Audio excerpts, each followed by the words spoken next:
All right, can you hear me now? Let's see if this works. Let me know if the sound isn't coming through, but if it is, welcome back to the channel. If this is the first time we're meeting, my name is Oliver and I'm a master's student in economics at Aalto University in Finland. And on this channel, we talk about education and early career development, specifically here in Finland. So if you are new here, do consider subscribing. During these weekly Q&A live streams, I answer your most burning questions about living, studying, and working in Finland. And how these work is that I have a Google form linked into the description box below. And if you want me to answer your questions live, please post your question through the Google form so that I can answer your questions in a first come, first served basis. The reason for this is that usually the chat gets pretty busy at times, and it gets really hard for me to find your questions in the chat box. So if you want to make sure that I am actually able to answer your question, just put them in the into the Google form that I have linked in the description box below. Guys, can you hear me? Is the sound actually coming through? Let me see.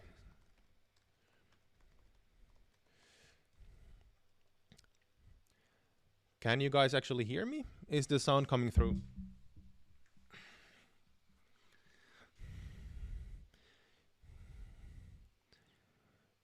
I think the sound should be coming through, so make sure that you are not muted yourself.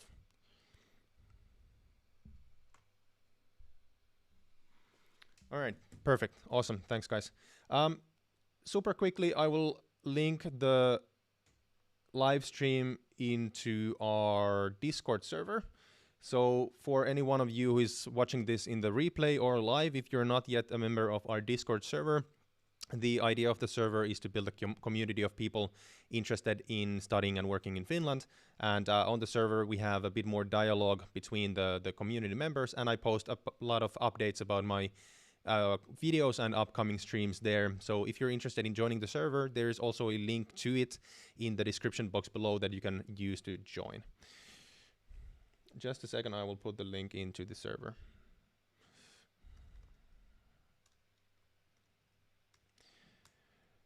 All right, what's up guys? How are you doing? Awesome to have you here, every single one of you. I'm actually doing pretty well myself. Have had a productive week, plus if you have heard what is happening on the international stages, I actually think that we are going into the correct direction at this time, so I'm pretty happy what's going on.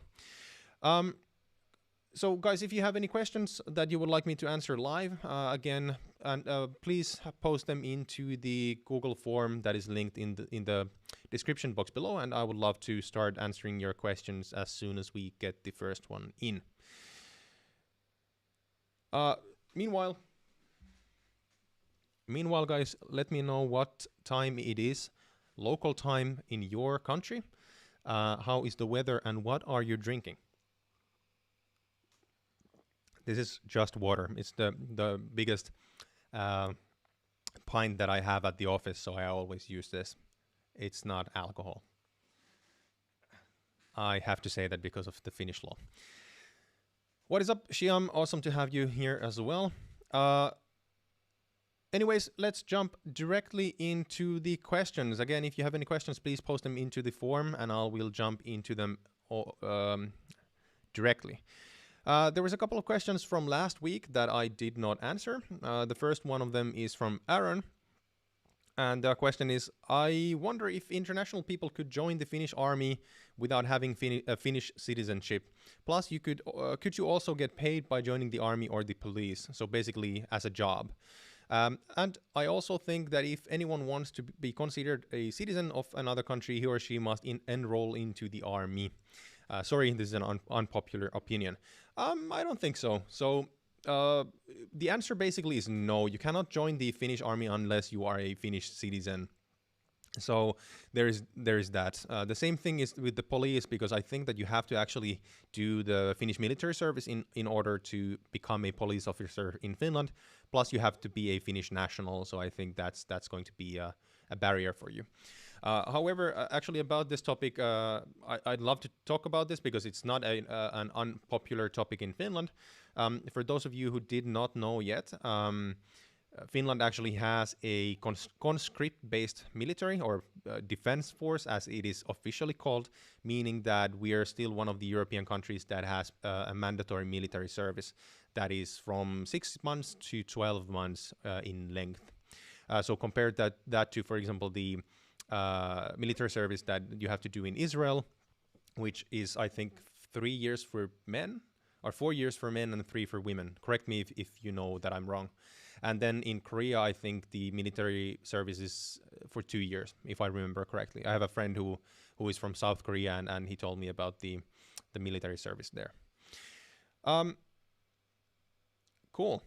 The next question comes from Salman, who is from Iran and is applying in the next application period. By the way, guys, actually let me know. This is going to be a very interesting one. Are you going to apply to study in Finland starting in December? Because the next separate application period is going to start in December, and then we're going to have our joint application period during January. So let me know in the chat if you're actually applying to study in Finland, where you're going to apply to, because everyone else most likely wants to know, and we can have a chat about those topics. Anyway, the question from Salman is, how is the polymer and material chemistry program at the University of Helsinki? How hard is it to get in?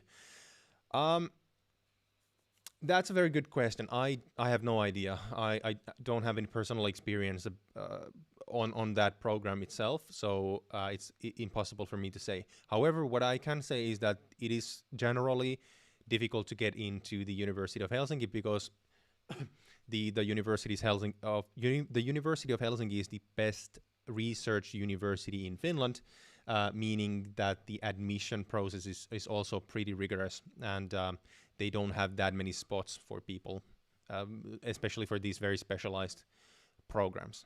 Again, no personal experience, so it's very difficult for me to comment on this in more detail. And actually, there is also a feedback from Salman saying this channel is amazing. You are amazing for being here. Thank you so much for positive feedback. I appreciate it. The next question, the first one from today. Thank you, Fethi, for posting the first question. Again, as a reminder, Fethi comes from Algeria and is starting school this semester at Aalto University School of Engineering in Automation and Control program. And the question is, how are foreigners seen in Finland, as a burden or as an asset? That's a really good question, and I could talk about this for ages. I'm not. This is also a very political question, so I'm going to keep this completely neutral. Well, okay, well, take that back. There's no way of keeping this neutral. My personal opinion is that international people, students, talented workers are an absolute necessity to Finland. You guys are an asset, and that is one of the big reasons why I actually started this channel or started making videos about Finland, because I want you guys to come and study here, get a degree here, and stay in Finland to actually build a career here. We have a growing need. There is a growing demand for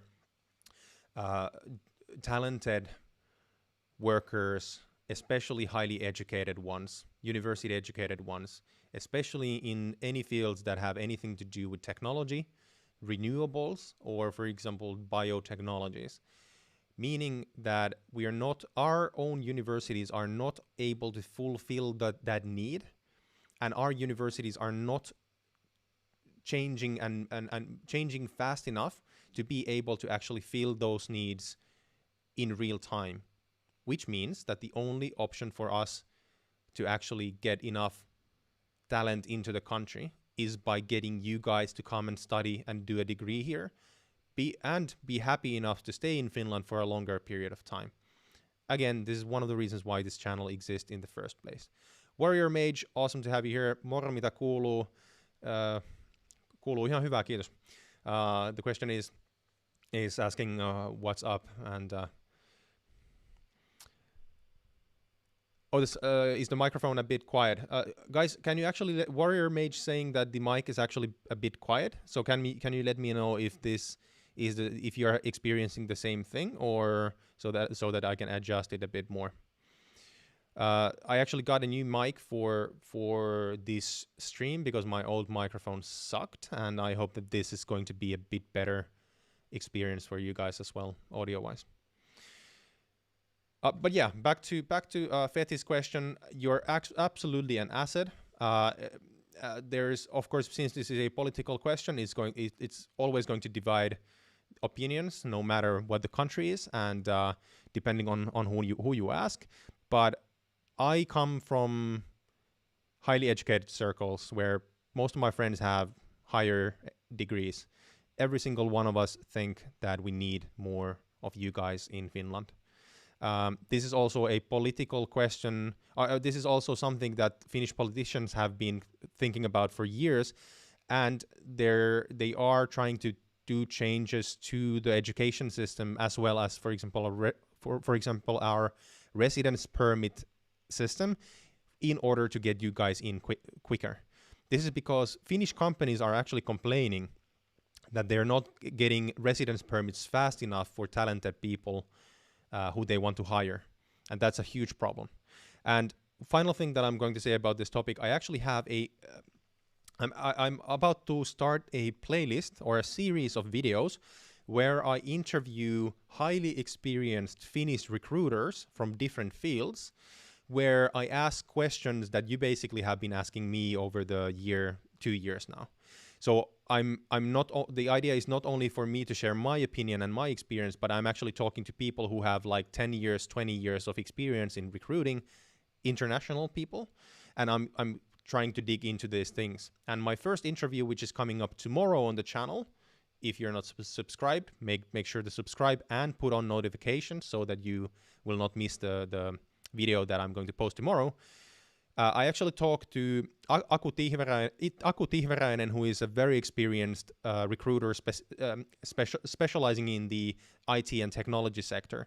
And he has been talking publicly for a long time that we are in deep hope in Finland unless we are able to get more of you guys in, because we simply aren't able to fulfill the demand that we have on the market for people. Awesome.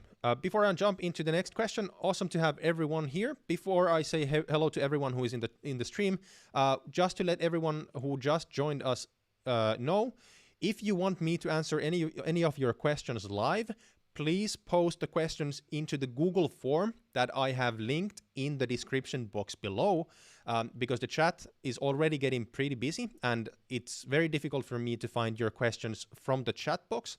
Instead, if you post your question in the Google form, I will have them here on my computer and I will be able to answer all of your questions in a first-come, first-served basis. Anyhow, let's see, who do we have in the stream? Of course, we have Dennis. What's up? I have to say that I'm sorry because again, your name is in Cyrillic, so I cannot read that. So I have to apologize. But the second person who was on the stream saying that you couldn't hear me, please let me know, who are you? I know that you are a regular, but and I most likely have your name in the form, but I can't read the Cyrillic text. We have Shiam, awesome to have you here as well. We have Dash, awesome to have you here as well. Gregory, hey, cool. Awesome to have you here as well. Thank you so much for joining us. I really appreciate the positive feedback. I would not be doing this channel and working on these videos unless I knew that you guys were getting some value out of it. So it's all because I know that these videos are going to help you guys. So thanks a lot for the positive feedback. We have Shake. We have Pavel, awesome to have both of you here. Warrior Mage, of course. And then we have A7, what's up? Awesome to have you here as well.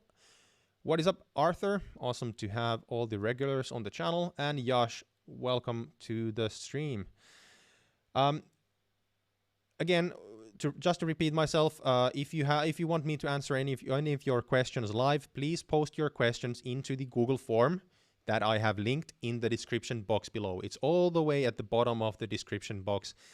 This is because the chat gets busy and then I don't find your questions and people get upset. So if you post your question into the Google form, I will have them on my computer here in front of me, and it's easier for me to answer the questions in a first come first serve basis. One more thing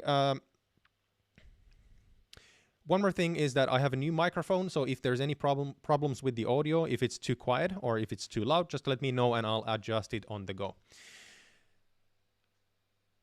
Let's see. A couple of comments that I really want to address really quickly. Some groups write that this year universities have reduced the number of applicants or admission numbers for many specialities. Is this true? I don't know. I have not heard of this. If you have heard this from some kind of an internet forum, please do not believe anything that you read on Reddit, for example. Only believe the information that you get from the official sources. If there is a reduction in the number of people getting admitted this year, the universities in Finland will most likely communicate about this on their websites. Because that's actually, I'm not sure if that's in the law, but they have to. This is something that they have to inform people about the numbers. So, Sheikh saying, I will apply to Oulu University of Applied Sciences for IT engineering bachelor's degree. Hope to learn things about Oulu.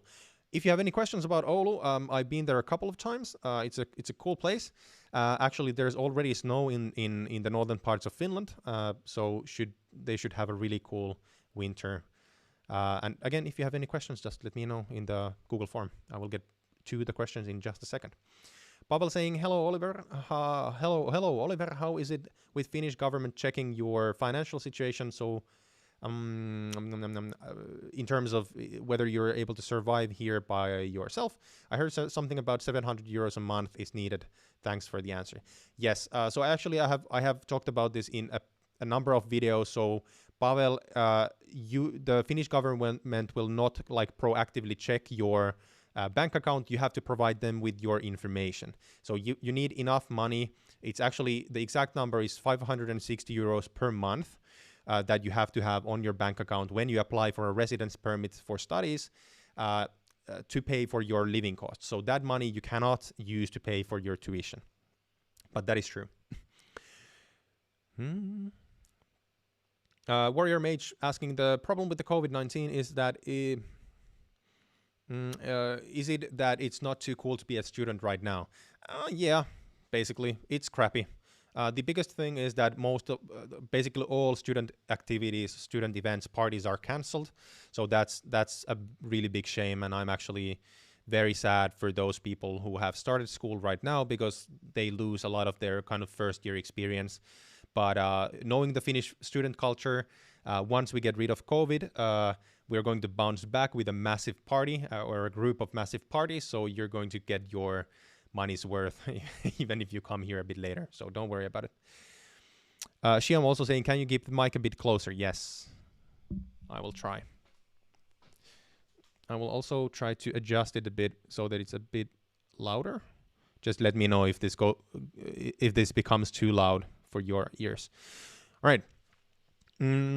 Warrior Mage saying that I think Finland is very attractive otherwise. Yeah, I absolutely think so. And I really encourage you guys to consider applying to Finland. A7 asking, is it easy for someone outside from the EU to find work in Finland? Yeah, well, it's difficult. I actually have multiple videos. A7, I actually have multiple videos addressing this on my channel. If you go to the recent videos, there's multiple ones there. Go through them after this stream, and I will answer that. Those will answer your question.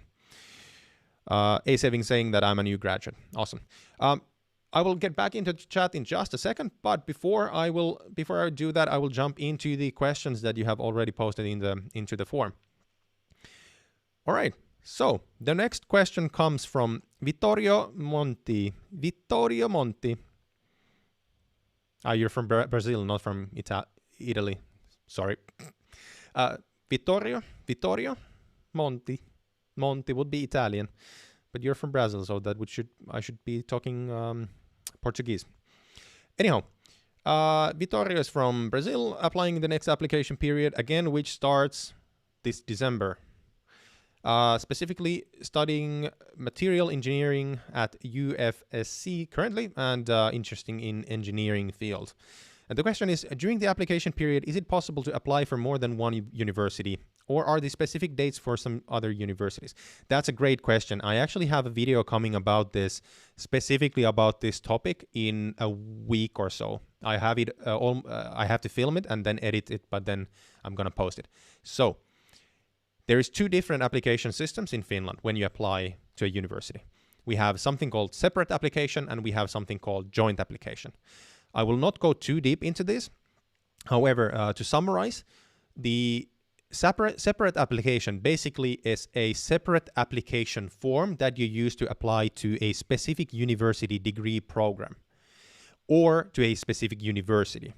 So when you apply with a separate application form, the restriction on how many programs you can apply to is set by the university itself.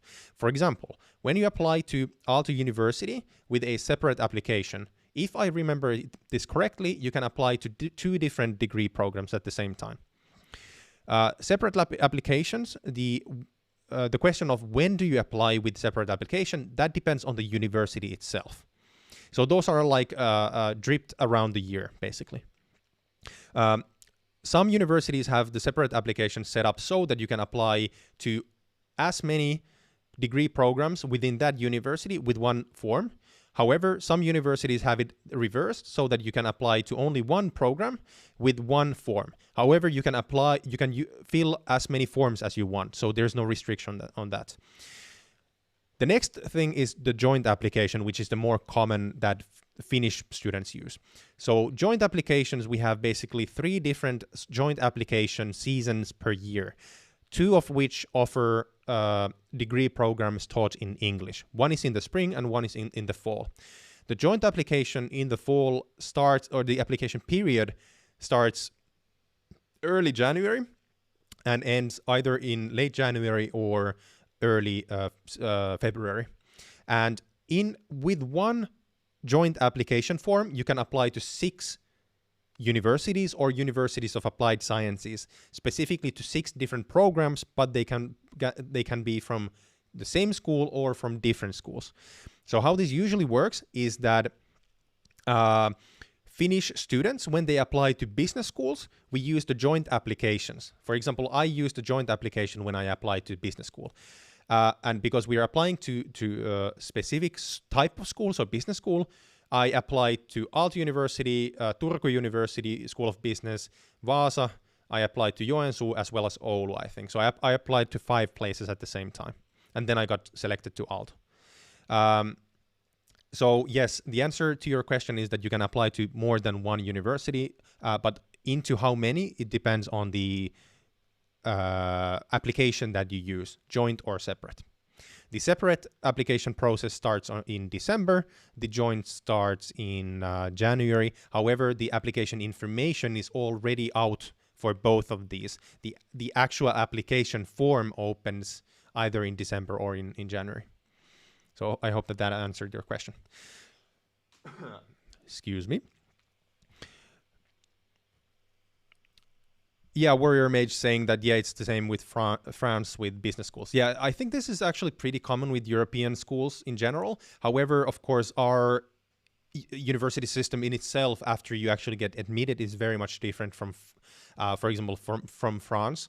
The biggest difference being that, if I understood correctly when I was in Munich in Germany, is that specifically in Germany and in France, if you're studying at a public university, if you fail a course or an exam 3 times or a course 3 times, you're basically kicked out of the school because they don't have any entrance exams. Instead, they take everyone in at the same time, and then they start kicking people out. That's the exact opposite in Finland, because we have entrance exams. So once you get admitted, you are not kicked out of school. It's very hard for you to get kicked out of school unless you plagiarize or for international students, you have to have a residence permit. So if you lose your residence permit, then you will be kicked out. However, anyhow, next question comes from Denise. And as a refresher, he comes from Turkey and has not yet decided whether he wants to study in Finland. And the field of interest is teaching. And the question is, after 2 years, when my high school is over, I want to come to Finland to study at the university. About 1 or 2 years later, will you still be on Discord and on YouTube? All the videos are very useful and especially up to date. Thank you very much. That's a really cool question. Thanks. Again, just to reiterate, I really appreciate the positive feedback, and there would be no reason for this channel to exist unless I knew that it gave some value to you guys. Just to reiterate, I would love to get as much feedback, positive and constructive, from you as possible, so that I can improve the videos and the channel for the future, because again, this is for you guys, it's not for me. I do get salary from this because it's a job. However, I started the whole channel because of you guys. So in 1 or 2 years, yeah, hopefully I will still have the YouTube channel going on and even bigger. I'm playing this for the long term, absolutely. So hopefully, and I will try to keep my videos up to date each year, especially with the topics that change each year. So for example, scholarships, tuition fees, application systems, they all change a bit, slightly each year.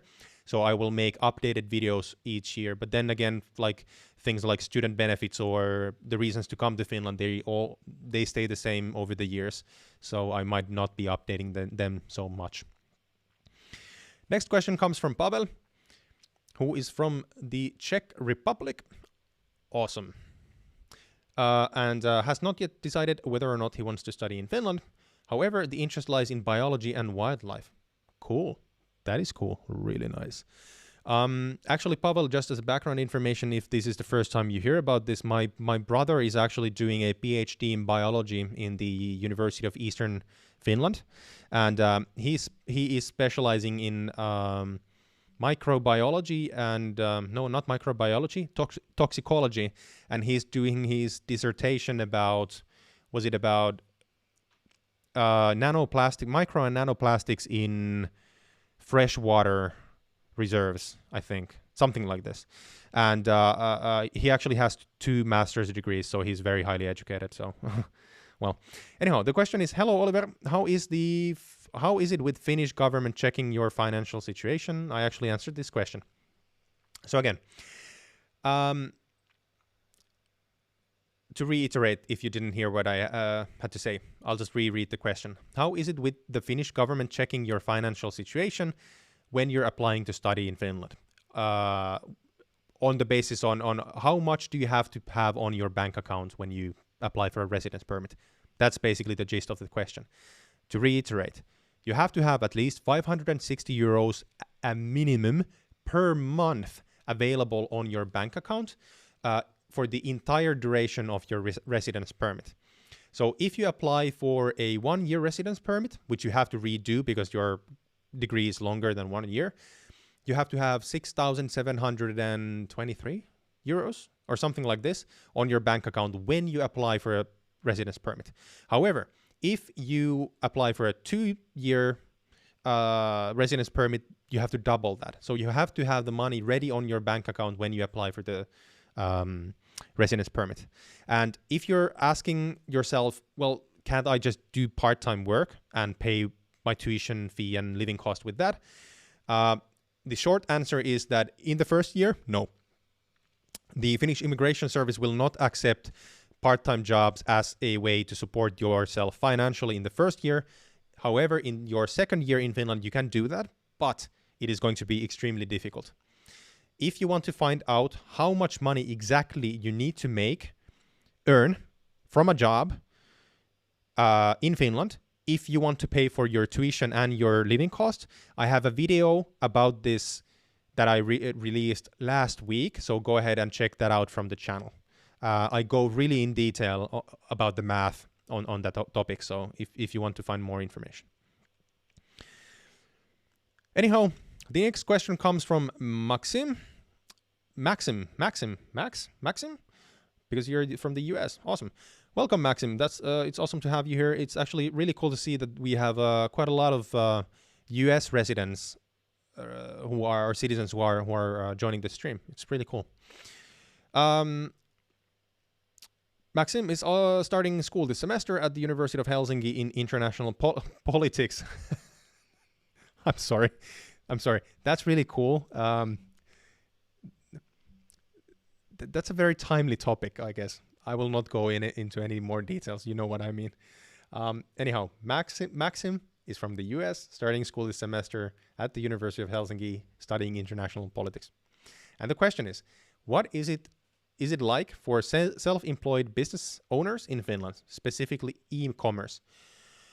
That's a good question. That's a really good question. I know that some people are doing really good money, depending on your business model. This is a super wide question, and it's very hard to say. But if you, for example, look at me, I'm basically I'm a full-time YouTuber nowadays. I resigned from my a very well-paid job on the 1st of September this year, and I'm doing fine. I still have a lot to go. There's still room for improvement, of course, salary-wise, but I'm doing okay. If you're talking about e-commerce like drop shipping, for example, depends fully on your business model, and it depends on what e-commerce platforms you use. So, for example, you have to take into account that Amazon is not that big in Finland yet, because Amazon does not have a Finnish website. Usually when people buy stuff from Amazon, they come from the German or the UK sites. So this is one of the reasons why actually Amazon isn't working that well, for example, for affiliate sales for Finnish YouTubers. Rather, they make deals with a lot of local companies. However, this is such a wide topic, and this is a bit off topic from this stream. However, Maxim, if you are interested in discussing this, I would love to talk about this more in detail, for example, in the Discord channel. If you want to join the Discord server, you can just DM me about this topic, because I'm really interested in the topic. We could just have a chat. Or you can connect with me on LinkedIn. There's a link to my LinkedIn profile in the description box below, and we can have a chat via LinkedIn as well. Because I personally have a lot of interest in e-commerce, so I'd love to talk about this a bit more. One more thing is I actually have a very good friend who is a professional videographist and photographer, and he actually has an e-commerce business, and he's doing really well. He's basically renting video gear, and he's doing really, really well. So super interesting question, a bit off topic. So contact me via LinkedIn or Discord, and we can chat about this a bit more. There's also feedback. Have I been a fan of your channel ever since I chose the University of Helsinki for grad school? Keep it up. You're amazing helping us foreigners. Again, thanks so much for the positive feedback. I really appreciate it. You guys are awesome for actually supporting my ambition on working on YouTube, because this is not easy. So, or it's not easy when you have to support yourself with this kind of a platform. Anyhow, next question comes from Gustav. Awesome to have you here as well. Once again, all the regulars. It's really cool to see everyone coming back every single week.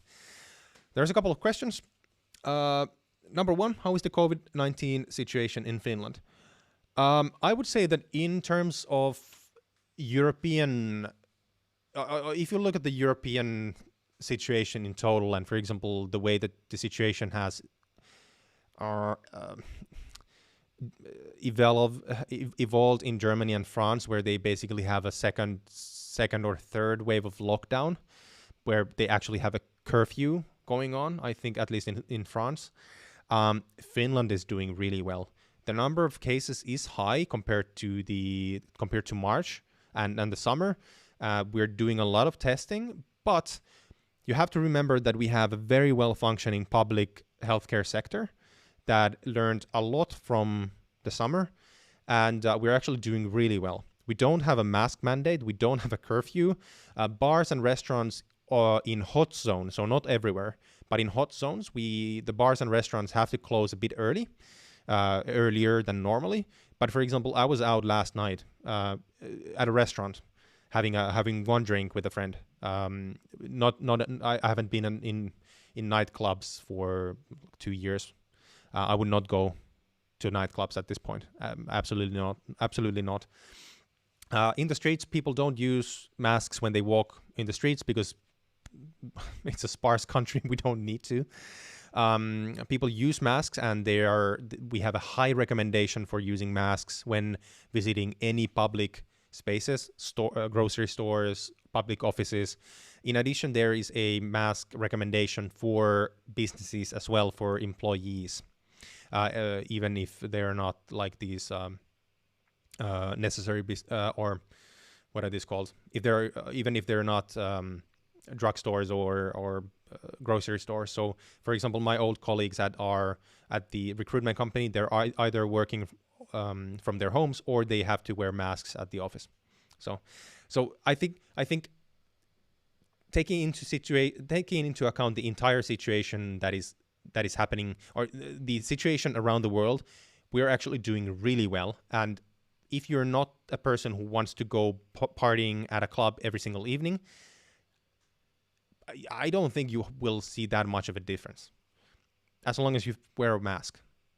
We have no anti-maskers well, of course some, but we don't really have a anti-masker movement in Finland because we like to follow rules. It's a cultural thing. Anyway, number 2 is, are there restrictions on visiting the university? Yes. So that is the one thing that is really bothering students, and that is the biggest thing, actually. I don't understand why I forgot that, but that's something that is limiting the lives of students a lot. Most campuses are still closed, almost completely. So we are expecting to have remote teaching until next summer, at least the majority of courses. This is not official information, but this is just my guesswork. But I would guess, because the situation is not going to go. We're not going to get rid of the situation until we get a vaccination, and even though there were a vaccination today, we will not be able to actually have it to everyone in time. So I would say that my personal benchmark for when I hope that things get back to semi-normal is next summer. The third question was remote learning next semester as well. Yeah, I basically answered that. All right, next question comes from Catherine, who comes from Germany. So that's Catherine? It's a K. All right, cool. Hope you're doing well. I will not speak German because my German sucks. Anyway, Catherine is starting school this semester at Aalto University School of Business. Awesome. And doing a master's in management. I'm basically doing a master's in management myself. So we are basically brethren. The question is, would you recommend moving to Finland for an exchange semester, although teaching is primarily online? I'm a bit worried about meeting new people. Any advice? That's a very good question. Please take everything with a grain of salt, and of course, apply your own filters and your own personal experience into this. But if we consider that you're from Germany, where the situation is quite a bit worse, even if Germany is doing pretty well on the European standards, I would say that coming for an exchange semester to Finland might not necessarily be if I'm completely frank and honest, especially if you're planning on coming for the spring semester, so 2021 spring, I'm not sure if that's the best idea. When you come to Finland to do an exchange semester, you don't come here to study and to sit in the library for 24/7. You come here to experience the country and the local student culture, and that is the one thing that is missing currently. So if you're able to postpone your exchange somehow, I would personally consider it, to be completely honest, because coming to Helsinki or Espoo, the two cities. The campus is in Espoo, the city of Espoo, and you would basically be living in Helsinki, which is the capital. Although you can actually move completely freely here, and you could still travel the country. You could go to Lapland, for example. It's you don't come here for the travel in a sense. You come here for the student culture as an exchange student. So it's your choice, but I'm a bit skeptical myself, to be completely honest. I will jump into the comments in just a second, but I will go through a couple of questions first. The next one comes from Gregory, who comes from the Russian Federation. Awesome. And he's doing middle school now, and considering applying to do a higher degree in economic or something similar. Great. I think that's a great plan in terms of like general career prospects and your future, Gregory. I can personally say that a business degree is always a safe option. I went to business school because I did not know what I wanted to do with my life. I had basically two options. Either I wanted to become a businessman, an entrepreneur, or I would become Indiana Jones. You can guess that wasn't really viable. Plus, if you have a degree in history, you either become a teacher, or you become a treasure hunter, or you become unemployed. It's an inside joke. That's not true. But so I went to business school. So, but I've really enjoyed it, and it's the career prospects, especially in Finland, are very good. Anyway, the question is, what do you know about the entrance exams to the University of Applied Sciences? I apply through the online national entrance exam to 6 universities, 3 of them in Helsinki. That depends on the school itself, so I unfortunately cannot give you any straight answer here. The entrance exams depend on each degree program that you're applying to. So I'm not sure if there's a universal entrance exams to the English taught degrees in universities of applied sciences. If you want to talk about this a bit more, I can try to pull out some information for you. So you could actually contact me, for example, on Instagram or in the Discord server that I have a link to in the description box below, because this is a bit too complicated topic to answer here live. But the second question is English your first language? No, English is not my first language. I'm a Finnish native, so my mother tongue is Finnish. Finland has 2 official languages, Finnish and Swedish. I used to speak fluent Swedish because we learned that in school, but I don't speak fluent Swedish anymore. However, we start learning languages extremely young. So by the 5th grade, so I was 13, I already spoke Finnish, Swedish, English, and German. And in high school, I also took Spanish and some Japanese. So we are very heavily language oriented in Finland. About my, for example, English language skills, I watch a lot of YouTube. I learned most of my English watching Top Gear and playing World of Warcraft, basically. And of course, nowadays, English is my almost like daily driver language, because I study in English, and most of my colleagues are international, so I have to speak English every single day. Plus the videos, of course, they help. Really good question. One more question from the forum, then I will jump into the chat for just a second. And the question comes from Feti. And the question is, according to my professor in Aalto, I am going to receive a hosting agreement to be able to come here. What is a hosting agreement for a PhD student? That's a good question. I don't know. I have actually not heard that term before. I have to check. If you want me to get back to this, unless you want to talk directly with your professor, again, please send me the same question either via LinkedIn, Instagram, or Discord, and I can look into it. For example, I can ask my brother, who is doing his PhD and has a bunch of international friends doing their PhDs, so maybe they know. But I have to look into it first. Anyhow, guys, I will jump into the chat for just a second. There's quite a lot of traffic going on here, so I'll just jump in at some point and start going through the comments. Warrior Mage asking, is it way easier to migrate to Finland through university, though? Because when you are a student, you get some housing faster and it's cheaper and you can socialize more easily at uni. Yeah, sure.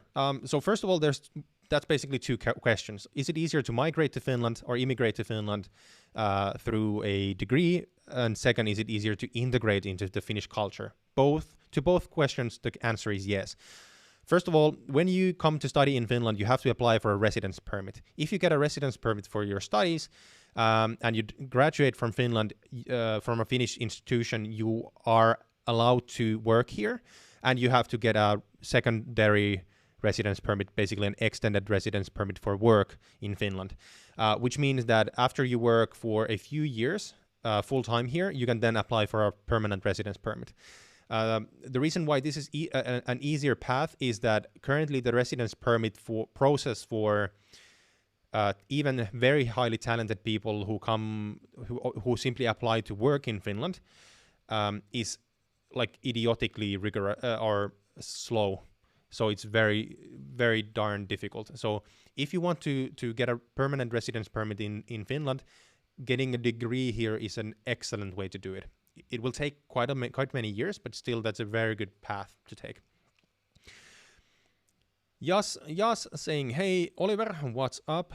Awesome to have you here as well. Elena saying, hi, Oliver, as well. What is up, Elena? Awesome to have you here as well. Question is, I want to report that I asked to the University of Helsinki and no reference letter is needed to apply for a master's degree.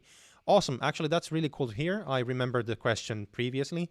Glad that you actually shared that information. So the question last week or the week before was basically that whether or not you need a reference letter from a professor from your current or prior university in order to apply for a master's degree at the University of Helsinki. I wasn't completely sure because, for example, I think that Aalto University requires a letter of recommendation, or at least it improves your chances. So at least according to Elena and the information that she got from the University of Helsinki, you do not need a letter of recommendation. Excuse me.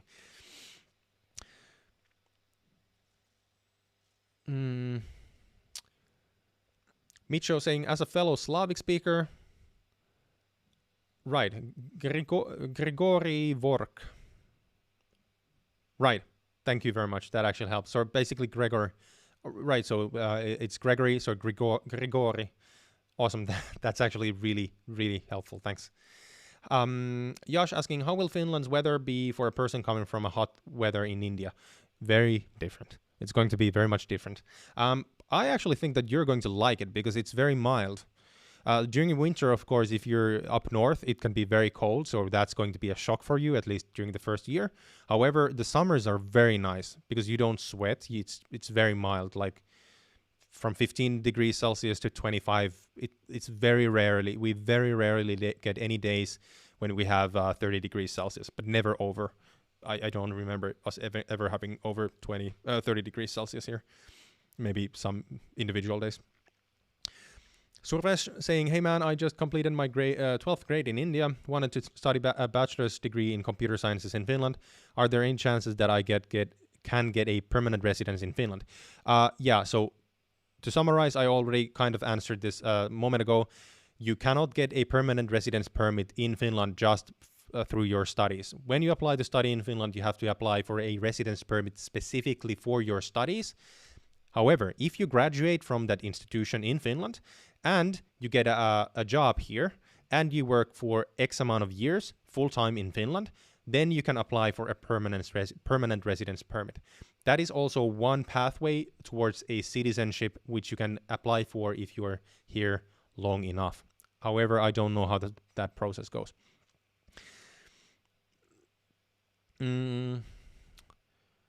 Sahid saying, hi dear, just like honey, should be live asking questions, and at what time does the admission process start in Finland for universities? In December. the application process for universities in Finland starts in December, so in 1 month. Homicidal chimpanzee. Hi, I forgot to mention that I have a UK passport. Will I have to pay a tuition fee after Brexit? Yeah, that's actually a really good question. I've never made a video about that because the information is so precarious and it's all over the place. I have no idea how the situation is with Brexit officially currently. And the last time I checked from the university websites, they didn't have any information about this either. However, the universities will let you know as soon as there's official information, because this is basically based on the European law. So they can't share with you anything before it's official. So unfortunately, I don't know. What I would suggest to you is that you should apply to study in Finland pronto, and you don't have to pay tuition. And then the question is, do you have to pay tuition after Brexit happens officially or not? I don't know. It's a difficult question. Let's see what else.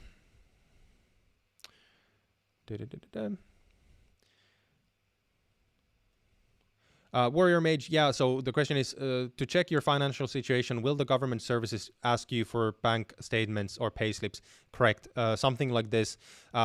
If you don't provide them with enough information, they will either not grant you a residence permit, or they will keep asking for extra information as long as soon as until they're happy or satisfied.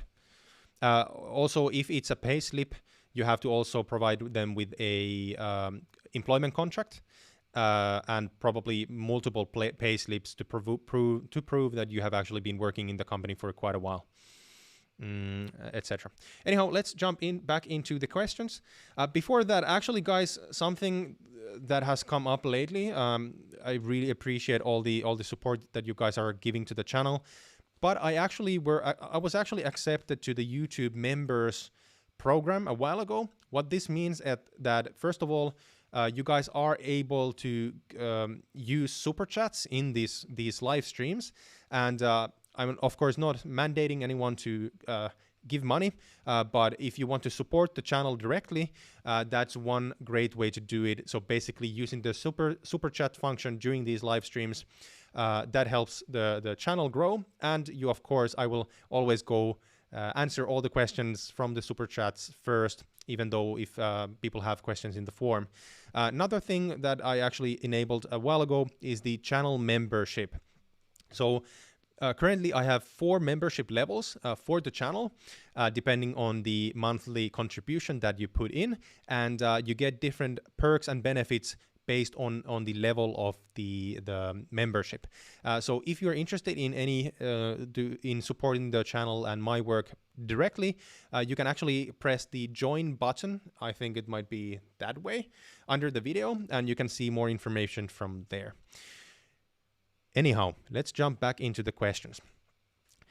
The next question comes from Architect Strange. Welcome back to the stream.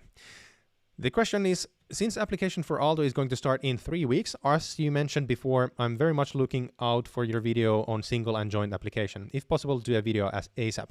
Yeah, I actually got the video already written out, and I just have to film and edit and publish it, so it's gonna take maybe a week or 2 at max. I have a couple of videos coming up before that, but then I will have that out. And the second that the application forms open up, I will actually do a tutorial on how to fill up the form correctly. But I have to wait until the forms open, because there's no way for me to access the form or know what it contains before that is formally opened. But thank you for the suggestion. I'm working on it. The next question comes from Vittorio. And the question is, or there's first, thanks for the answer on the previous question. You're welcome. This is the reason why this live stream exists. And the next question is, do you know if any of the proficiency language tests like IELTS or TOEFL could help in a Finnish university and in your career in general? All right, there's 2 questions there, so let's break it down. First of all, when you apply to study in Finland, you have to prove your English proficiency. No matter the university. However, the way that you prove your language proficiency in English, it depends on the university as well as the degree program that you apply to. So what this means is that some universities, and actually I have a video coming up about this as well. I got the script ready. I just have to film and post it. Takes a couple of weeks at maximum. However, to summarize, which tests you have to take for your application depends on the university and the degree program itself. Some universities only accept maybe one of these tests, so it could be IELTS or TOEFL, and some universities actually are fine with you only doing the SATs, like the written and mathematical SATs, and getting high enough scores from those actually are enough for them to accept your language proficiency. So make sure to check the individual application requirements for each program that you're applying to or interested in from the university website, because they will have the exact language proficiency test requirements there. By the way, super quickly, guys, it's awesome that there is a lot of discussion happening in the chat, but I would actually really appreciate if you guys could change the language of discussion back to English, because we have a very multinational audience, and it would be awesome to have people understand what everyone is saying, especially since there are a lot of other comments and questions in the chat. So if you wouldn't mind, it would be awesome. Even though it's awesome that you guys are actually found each other in front, and you're able to speak with each other in French. Anyhow, I would appreciate it. The next question comes from Architect Strange, and the question is: application dates are closing by, so we would be happy if you could give a scheduled documentation or video upon the process from the beginning till the end. Yeah, that is actually something that I've been considering, but there's a major problem here. And the problem is that each university and degree program has somewhat individualized schedules for the application process. So it's impossible for me to give a general schedule. So I could make a video about this, but it would not be helpful, because you would still have to go and check the schedule from the university website itself. No problem, guys. I appreciate it. So unfortunately, I can't make this kind of a video, but it's simply because there is no universal answer to this question. Anyways, the next question comes from Arthur, and the question is: Hey Oliver, mitä kuuluu? Minulle kuuluu hyvä. I'm doing well. This is not the question. I just want to mention that I've just started group lessons in Finnish with a native professor. Hey, awesome. That's really cool. I hope that you're enjoying it. Did you actually get the course through some kind of a website service, a university, or for example, from a Skillshare? Or I would really like to know. If you want to comment, give me the information in the comments. But that's really cool. Since I wanted to learn a new language and study in Finland, then why not Finnish? That's a very good point. I'm really enjoying it and looking forward to at least having basic conversation with Finnish in my further studies in Finland. I extremely appreciate your engagement with the channel and the support you give to your subscribers. Kiitos paljon. You're most welcome. Kiitos paljon means thank you very much. That's really cool. If you actually have personal motivation on working on your Finnish skills, that's really cool. And in terms of your possibilities on integrating into the Finnish culture and, for example, career prospects, that is going to be excellent, because having at least basic Finnish language skills, like being able to have like these very small, courteous conversations, specifically like mitä kuuluu, how are you, what do you do for a living, and it's a nice day, these kind of things, like small talk, being able to do small talk in Finnish is going to be highly beneficial, because people are going to be very impressed, especially if you can nail the pronunciation. So if you're having live lessons like this, I would ask the professor or the teacher to focus on that at some point.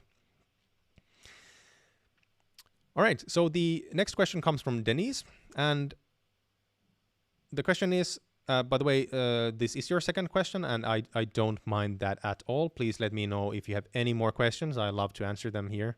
That is the sole reason I have these live streams, so just keep them coming. And the question is, if I come to Finland to study for 2 years, there is something I wonder. I lived in Turkey and grew up there. But I also have a Swiss citizenship, so I don't pay tuition fees and I don't need a residence permit. Apart from these, what kind of benefits do I have through citizenship? That's a good question. Basically, well, one of the things is that since you're a Swiss citizen, I'm not completely sure if you have a European health card or EU health card. If you have it, you can actually get access to better healthcare, public healthcare, or you get access to the same public healthcare, but easier than other international students who are not EU citizens. Or, I'm sorry, Switzerland is not a EU country, but a European Economic Area country. On terms of other benefits, there are really none. For example, all the government grants and government-backed student loans, they are only for Finnish nationals, so I don't think you can actually apply for those, especially if you don't have, if you're not in dire financial situation.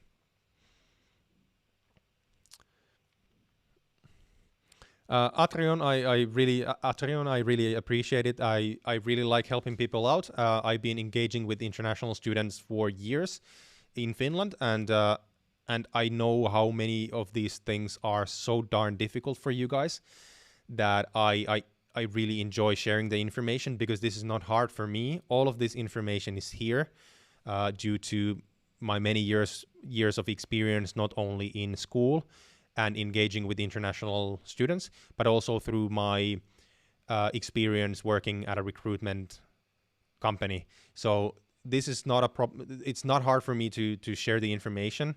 I love doing video. I think doing YouTube is really a lot of fun, and so I'm just happy to help.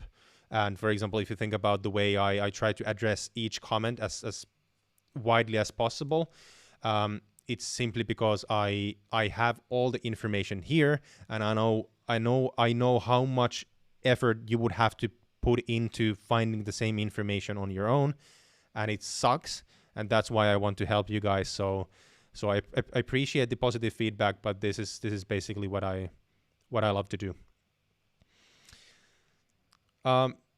Next question comes from Architect Strange, and the question is: doing a master's in Aalto, how much is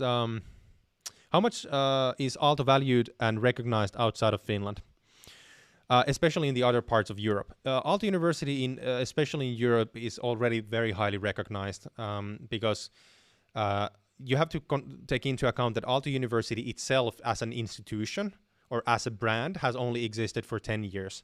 So Aalto University was founded 10 years ago in 2010. However, it was not founded out of nothing. Rather, Aalto University was founded by combining the top 3 universities in Finland. The best business school in Finland, which was previously named the Helsinki School of Business, the best university in arts and design in Finland, which was the Helsinki School of Arts and Design, and then the best technical school in Finland. So basically, all of these schools are extremely old. So we have combined multiple 100 years of experience in education. So this is why Aalto University has been growing in the ranks, international ranks, really, really quickly, because there's so much experience, and the schools behind Aalto University are very old. In terms of like the US or Asia, Aalto University, of course, is not that known.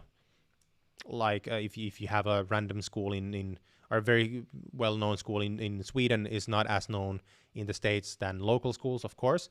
However, in terms of the level of education, Aalto University is very highly ranked in terms, especially when you consider the age of the school. The next question comes from Riman, who's from India and is already studying in Finland and doing a bachelor's in urban development. Cool. Actually have a friend who has done a master's in urban development. I think he did his thesis in, was it in metro designs or something like this? I think he did his bachelor's in traffic control or something like this. Something really interesting. And the question is, I like programming, and it seems in my field I cannot get a job without being good at Finnish. So I was wondering if I do a minor in IT or CS/software or web, would I be able to get a job in IT since they need people there? Sure, yeah.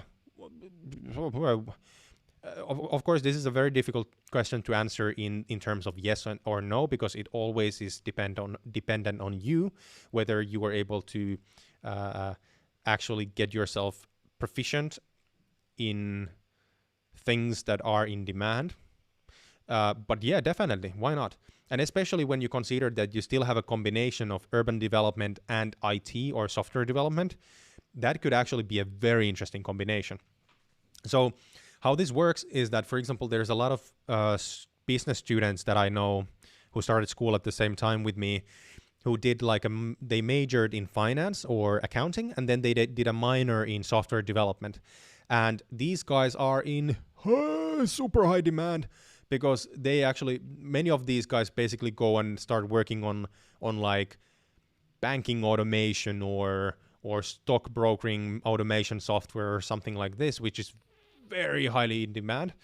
But the problem is that normally like software developers are engineers and they don't have any business experience, and they don't understand the business lingo and the business concepts. And when you have a business student learning to do software development or vice versa, that is extremely, extremely valuable. So I really personally like, and I recommend that every single one of you, you should consider minoring in something else, something that is not directly connected to your field.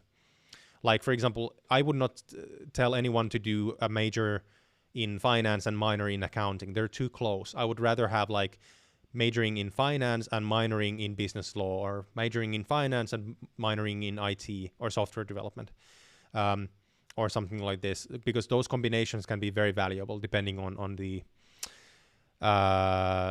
your field. Scarlett, I will get into your question in just a second, but actually that reminds me, if any one of you is new to the stream, how these live streams work is that I have a Google form linked in the description box below. And if you want me to answer a question live, please post your question into the Google form, because the chat gets really busy, and it's very easy for me to miss your question if you post it in the chat. So if you post your question into the Google form, it's easier for me to find it, because it's in the computer right in front of me, and that allows me to answer your questions in a first come, first serve basis. The next question comes from Topoyo. Awesome to have you here as well, as well as all the regulars. Question is, hi Oliver. Number one, is it true that Finnish women are very tall, like 1.7 meters tall? That is not a general rule. Absolutely not. My sister is actually quite short, even though there's a lot of tall women in our family. Of course, this depends on what do you consider tall. My girlfriend is as tall as I am. I'm 179 meters. I know I have a couple of female school friends who are taller than me. I have a bunch of school friends and colleagues who are shorter than me.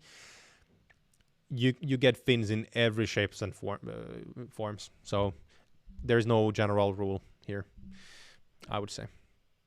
Depends what you consider tall. The second question is, how likely is that a C average student would be admitted in a Finnish university? Yeah, so that's a good question. I would say that please consider that your GPA is not everything when it comes to your application. It depends, the weight that your GPA gets depends on whether you apply to a bachelor's or to a master's degree.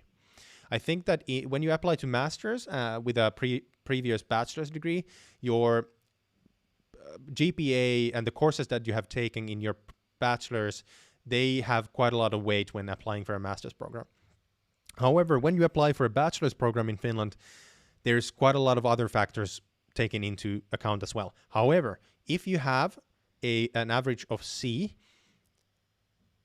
I would say that it's going to be difficult to get into the best universities in Finland. For example, you are aiming for the University of Helsinki, which is the best research university in Finland. So that is, you have to work really hard. So if you have to, if there are any kind of tests or examinations that you have to take for the application, GREs, SATs, IELTS, TOEFL, whatever have you have to work really hard to get really high marks from those. As well, if you have to write a motivation letter or a CV or something like this, you really have to put a lot of effort into them. It's impossible for me to tell you exactly what they require because the exact admission requirements are not public information, so I don't know. However, I would say that you have to work hard, but it's possible, definitely.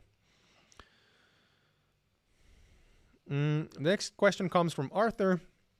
And the question, oh, by the way, actually, before I go to the question, all the regulars who are in the live stream, if people are asking questions that they want me to answer live in the chat that I do not notice, please let everyone know that they should be posting the questions in the Google form because I will miss the questions otherwise completely. So help each other out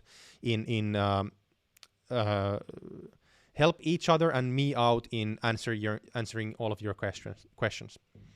Anyways, the question comes from Arthur, and the question is, Oliver, do you have any recommendations of summer programs available for a 16-year-old international student in Finland?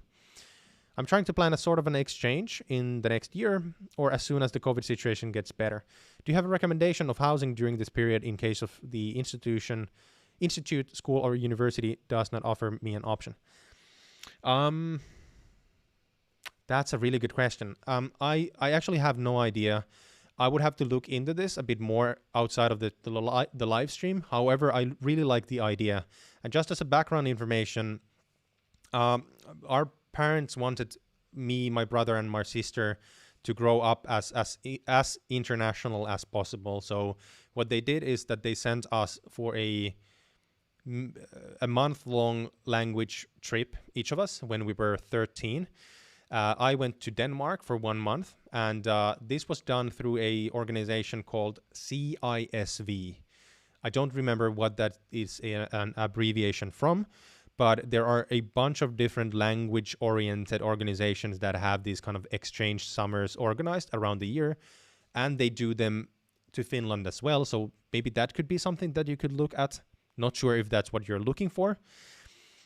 In terms of do universities or institutions of higher learning in Finland have these kind of programs, I'm not sure. You have to check directly from them by reaching out to the university via email. I've not stumbled upon these, but as a point, I've never looked at these kind of programs, so it might be that they exist, but I haven't simply been looking. So. The next question comes from... I'm sorry, but I cannot pronounce your name because your name is written in letters that I can't read. So if you want to let me know how to pronounce your name, please do it in the chat. But since you're going to recognize yourself based on the question. Anyhow, you are from the European Union, currently in Israel. And you have not yet decided whether you want to study in Finland, but you're interested in the SAMK, University of Applied Sciences in Pori, and specifically interested in studying physiotherapy. And the question is, as a European Union student with good high school diploma and good TOEFL grades, what are my chances of getting admitted? Is it common to be declined because of a small limited available places? Or will I be accepted with merely good grades? And do universities in Finland restrict amount of students drastically or not? I will address that first. So universities in Finland do not restrict the amount of students that are admitted. Rather, each university and degree program has a limit of students that they can admit per year. So compare that to, for example, like public universities in Germany and France. I already touched upon this a bit earlier in the stream, But in Germany and France, if I understood correctly, public universities basically take everyone in at the same time. So you might have, for example, at the University of Munich, we had like lecture halls for 4,000 people. So that does not exist in Finland because we only have a limited amount of students who get admitted, but we are not kicked out of the university if we have bad grades or if we don't pass courses. However, this is the way that, for example, some schools in Germany work, that they start kicking people out after a while. So it's again, it's impossible for me to say whether or not your chances are good or not. I can say that physiotherapy is done at a University of Applied Sciences, and generally the requirements to getting into those programs is much easier than to university level degrees. So if you have good high school diploma and you have good scores from TOEFL, please check the exact application requirements from the SAMK-Pori website, specifically from the physiotherapy website, and they will give you as exact information as they are allowed to give legally. But I would say that with your background, I don't see any reason why you couldn't get admitted. The only thing that might prevent you from getting admitted is that I think they have some kind of entrance exams, or what is this called? I have to Google. They have these aptitude tests basically for these kind of fields as a part of the application process. I'm not sure if it's for physiotherapists as well. But I think that would be the only big reason why you may not be accepted. I'm not sure. Again, please take everything with a grain of salt. My sister is actually doing a degree in physiotherapy, so oh, right, the name is Asaf. All right, cool, thank you. Awesome. Cool. The next question comes from Architect Strange, and the question is totally fine, Oliver. As change, we would be also happy to welcome you to India. I actually would love to visit India at some point. My brother actually was supposed to come to India. He did a trip around the world after he graduated as master's in biology, and he went to Africa first, and then he was supposed to come to India, after which he went to Nepal, but he had some issues with his visa, and he actually had to skip in India completely, which is a big shame because he was supposed to spend like 2 weeks there before going to Nepal and visit Everest. So I would love to visit India. I've actually never been to Asia myself. I've only been to European countries, to the US, etc. So, just a second. Sorry, guys.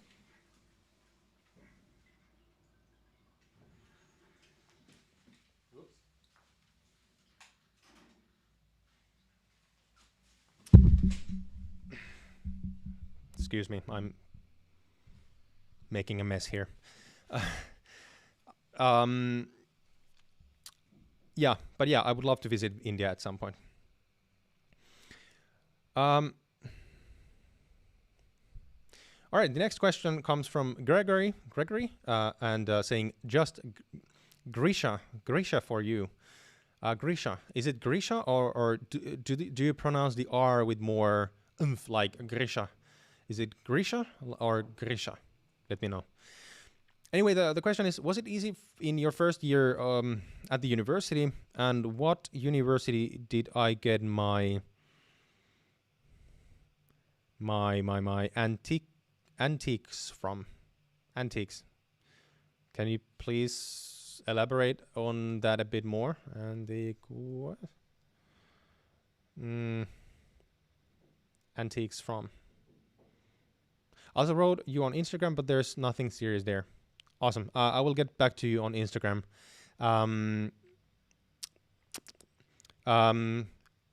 My first year at the university, so basically at Aalto University School of Business, it's very competitive because it's the number one business school in Finland.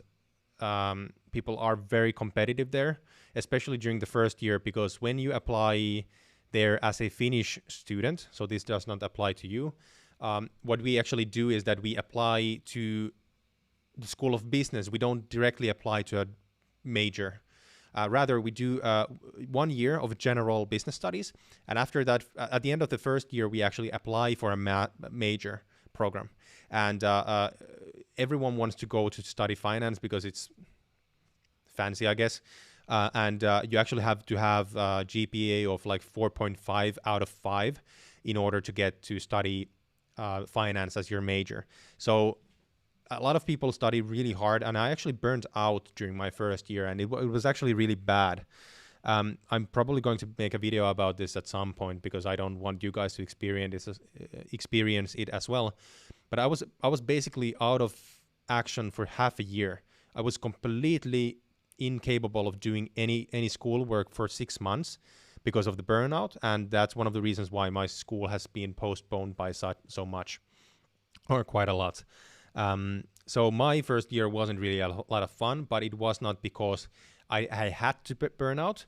It was because I had very bad study habits, and I had very bad methods that I used for studying, and I spent way too much time on school, and I couldn't take it.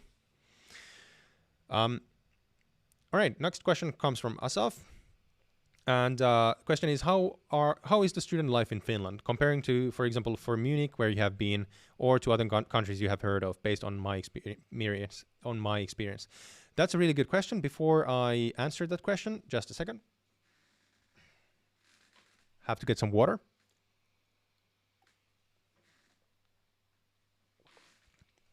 That's a really good question. So again, how is the student life in Finland compared to, for example, Germany? It's completely different. So one of the cornerstones of Finnish student life is the fact that we have a very relaxed university system in Finland. So this is especially going to be a huge difference for you guys who come from, I don't want to profile anyone, but let's say from Asian countries or other cultures where you have to do perfect in school if you want to, have a successful career.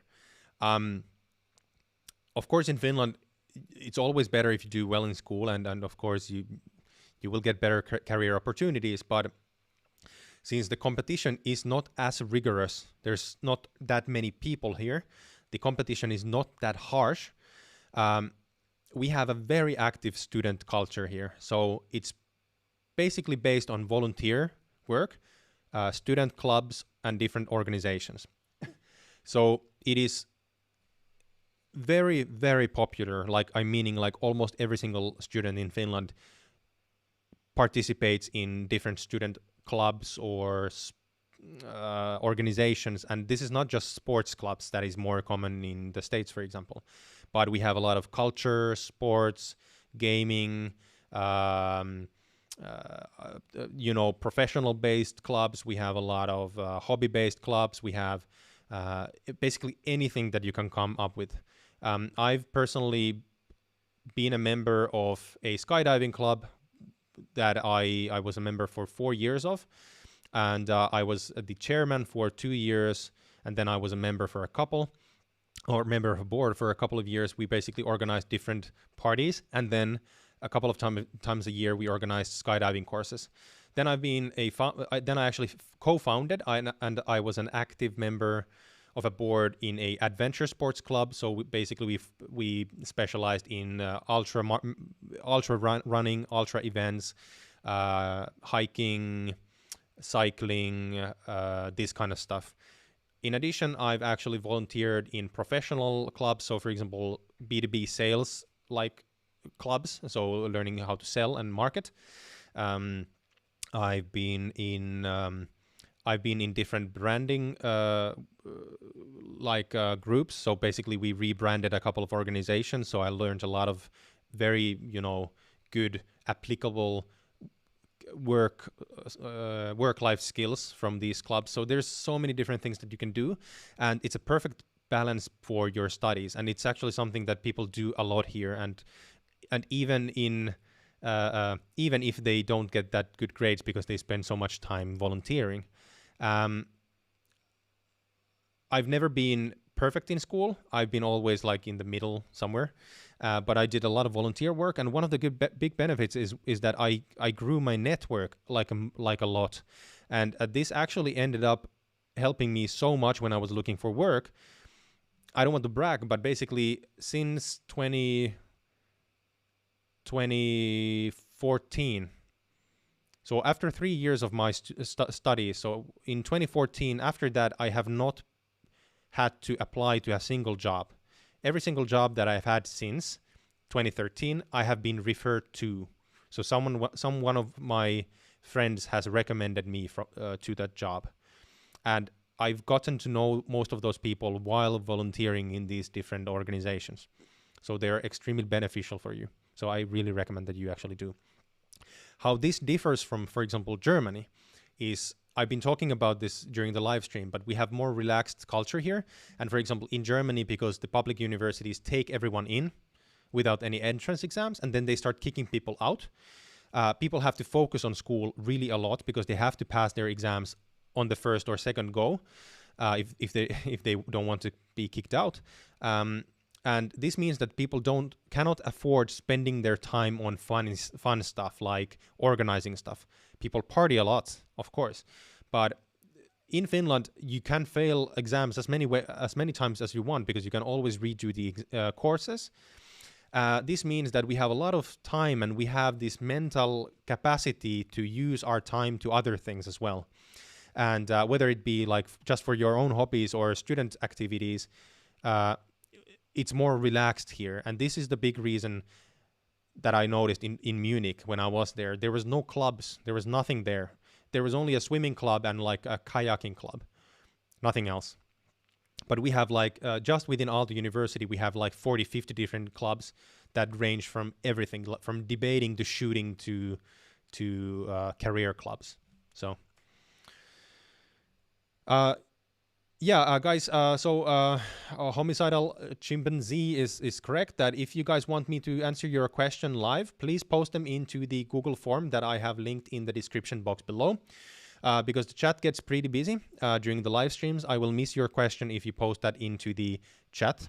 So if you want me to answer your question live, please post them into the Google form that I have linked at the bottom of the description box below. Anyways, next question comes from Jenny. That would be how I pronounce your name in Finnish. Is it Jenny or Jenny or Jenny? Let me know. Jenny is from Lithuania, I think, and is applying in the next application period, and is applying to the Lapin yliopisto, so the University of Lapland. Cool. And specifically going to study tourism management. Excellent. We definitely need people like you here. And the question is, can you tell me something about the Open University and the path towards the education through it? Yeah, unfortunately not. I know how it works for Finnish nationals, but I'm not completely sure if it's the exact same for other European nationals or people who are not EU citizens. So the gist of it, as a summary, basically what you can do is that we have this system called Open University, which is exactly as it sounds. So you can do university courses without being admitted to study at the university. You have to pay for the courses. They're not that expensive, but you still have to pay for them.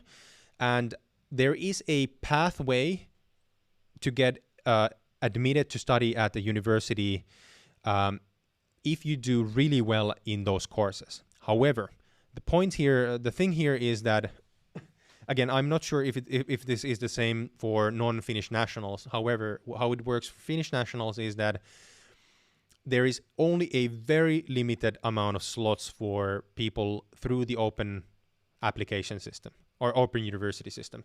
I don't remember the exact numbers, but it might be something like this.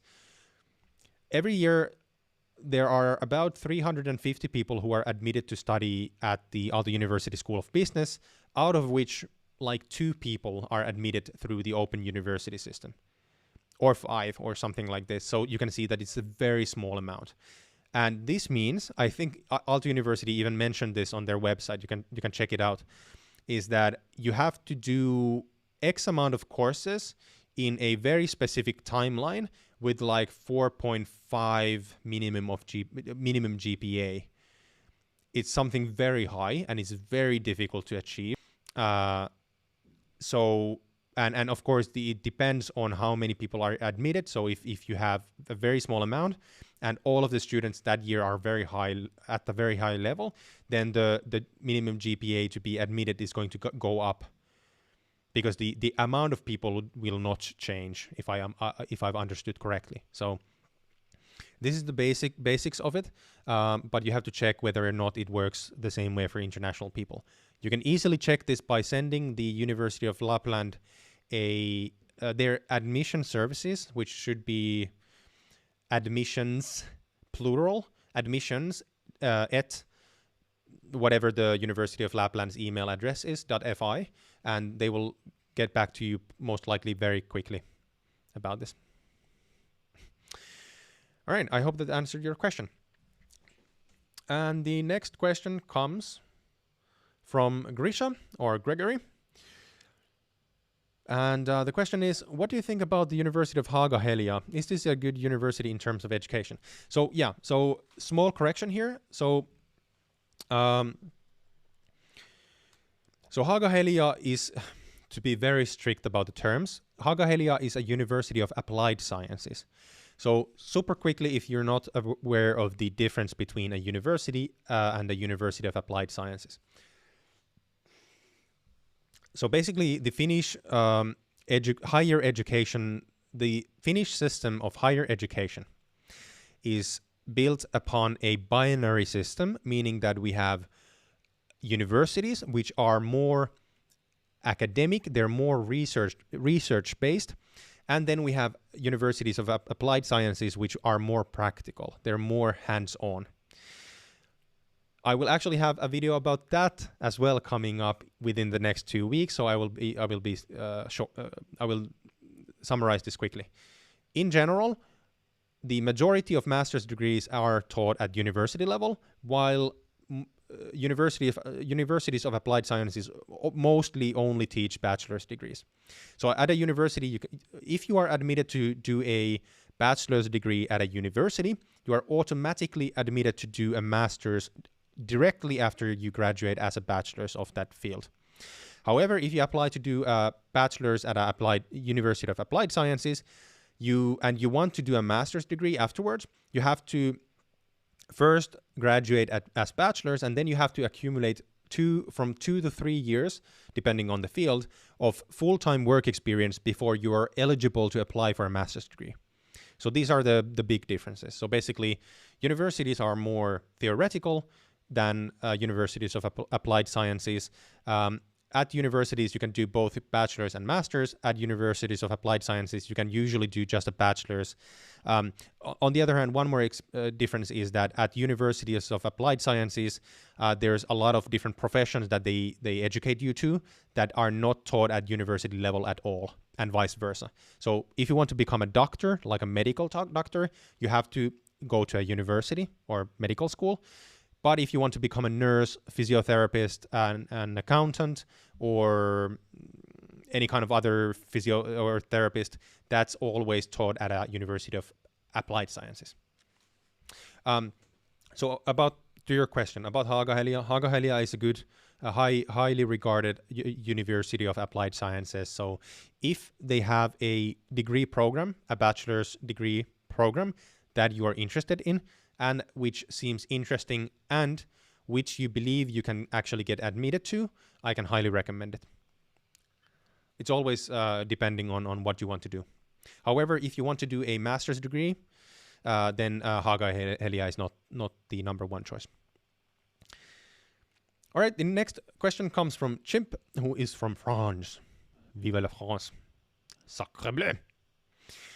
And he is applying to Aalto University, School of Business, specifically business management, majoring in finance or accounting, in the next application period. Awesome. I hope you get admitted. You're going to enjoy Aalto very, very much. The question is, hi, is business management in Aalto a hard degree? What skills does it require? Basically no prerequisites. So if as long as you get admitted, you will do fine. Finnish students who are admitted to study business in the School of Business have no prior business experience. They come directly from high school, so you start from scratch. So you do not need any prior experience. About the how difficult is the degree, it depends on your aptitude towards academics, I guess. Anyone can do it if you work hard. If you want to do really well, you have to work really hard. It's not rocket science, but there's a lot of new stuff that you have not ever heard of, and there's a lot of stuff that you need to learn and understand. So you absolutely can do well no matter what your background is, as long as you have at least some interest in business. If you have absolutely no interest in business, then I would not suggest that you apply for a business school. That is a mistake that a lot of people make because they think that doing a business degree is good for your career. Sure, you get good job opportunities. However, if you hate business or you're not interested in business at all, why would you want to do a degree in something that you hate? Because you will have 60 years of work, or you will work for 60 years on stuff that you don't like. So if you want to become a geologist, apply to become a geologist. If you want to study history, study history. If you want to do business, do business. Hey, Alexi, what's up? What is up? Everyone, welcome Alexi to the stream. Alexi is the OG of YouTube in terms of talking about Finnish culture. And if you have not yet checked out his channel, go ahead and subscribe. He has a lot of awesome content. And by the way, guys, someone was asking about Finnish language courses. Alexi actually has a really good spoken Finnish course that I really recommend that you check out. Alexi, if you want to tell more about people, more about your course to the people in the chat, go ahead and just give a summary of what the course is about. And you could, for example, give a link to the course directly so that people can actually go and check out, especially the free modules, which are really, really good, cool. Awesome to have you here as well again. The next question comes from Jenny. I know it's with a Y, but I'm not sure how to pronounce it. And the question is, if I'm from the European Union, is it easy to get employed in Finland after the English language master's degree?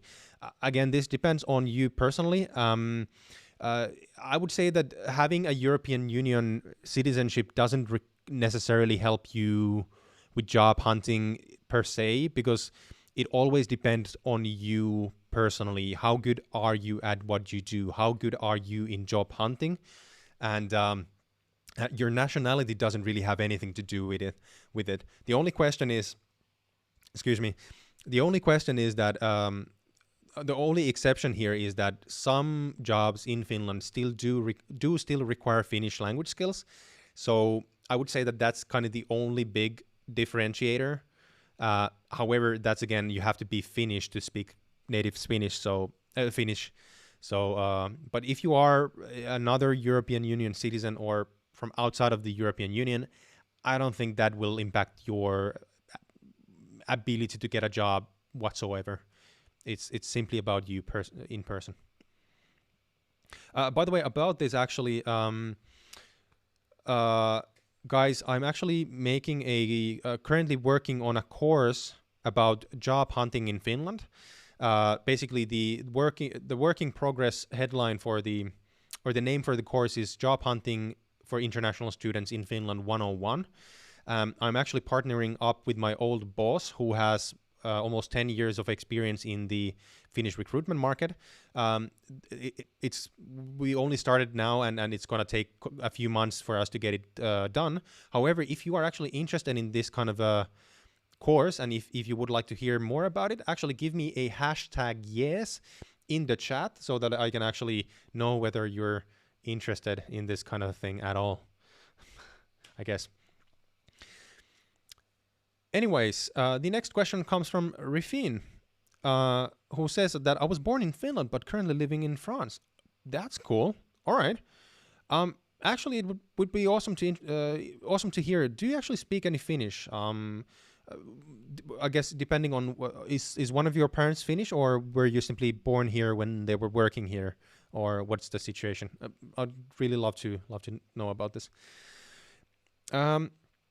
Anyway, she's applying to study in Finland in the next application period in Haaga-Helia University of Applied Sciences or Laurea University of Applied Sciences, and specifically a degree in tourism. And the question is, hey, hi Oliver, I hope you're doing good. I am. I hope you're doing good as well. I applied this fall and came to Finland to do the valintakoe, meaning entrance exam, and I'm waiting to get the results. Fingers crossed. I wanted to know that if I get if I get admitted in Finland, is it going to be possible to have a student apartment in 1 month, specifically a studio?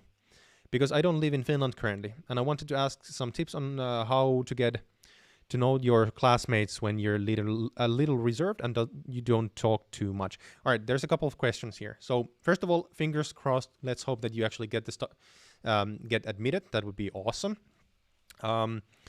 Your first question was about getting a student apartment, specifically a studio, in 1 month. No, it's not possible. To be completely honest with you, no. Unless you apply to it now. Depending on when you actually get the results. Wait. No, actually you cannot apply yet because you haven't been admitted. In 1 month, it's not possible unless there's something very exceptional happening.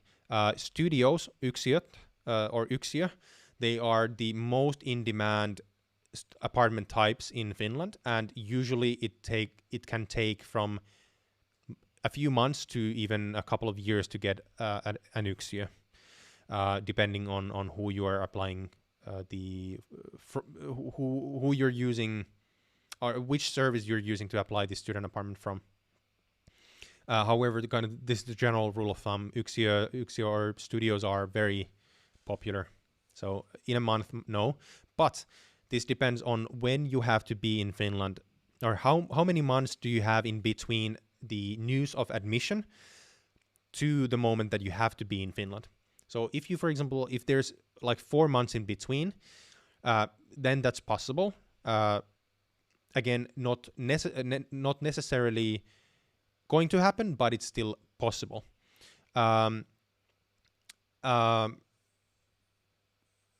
Yeah, I think that's everything that I have to say about this. Apply to apartment as soon as apply to apartments as soon as possible, and please do not only apply for studios, apply to others as well. Because if you apply only for studios, it might be that you are actually left completely without a student apartment because they are in such a high demand. So this is my take on it. Thank you so much, Alexi, for the super chat. Awesome. Love it. This is actually the first super chat of the channel, so I have to commemorate this by taking a screenshot. This is actually lovely. I really appreciate the support. I'm going to buy a very good espresso with that €3. Thank you very much. Guys, actually, as I mentioned before, if you want to directly support the channel and what I do here, you can use the super chat feature during these live streams. Your question will go in front of the queue if you do so. And to reiterate, you can also join the channel as a member, and depending on your membership level, you will get different kind of perks and access to behind the scenes, and for example, access to a private members only live stream that I do once per month. So you can get a more personal discussion with me that way as well. Anyways, the next part of the question from Rifin was some tips on how to get to know your classmates if you're a bit reserved. That's a good question. If you drink alcohol, that will make things a bit easier because parties are. Alexi can probably testify this as well but parties are the best way of getting to know people in Finland as a student. Unfortunately, it's a bit unfortunate, but Finns in general, we might seem a bit reserved as well. So I think that you're going to fit in quite well. Alex is saying, let's tip Oliver so that he can get more espresso and create more quality content. I definitely need coffee. I'm getting a bit tired. I do appreciate it. I'm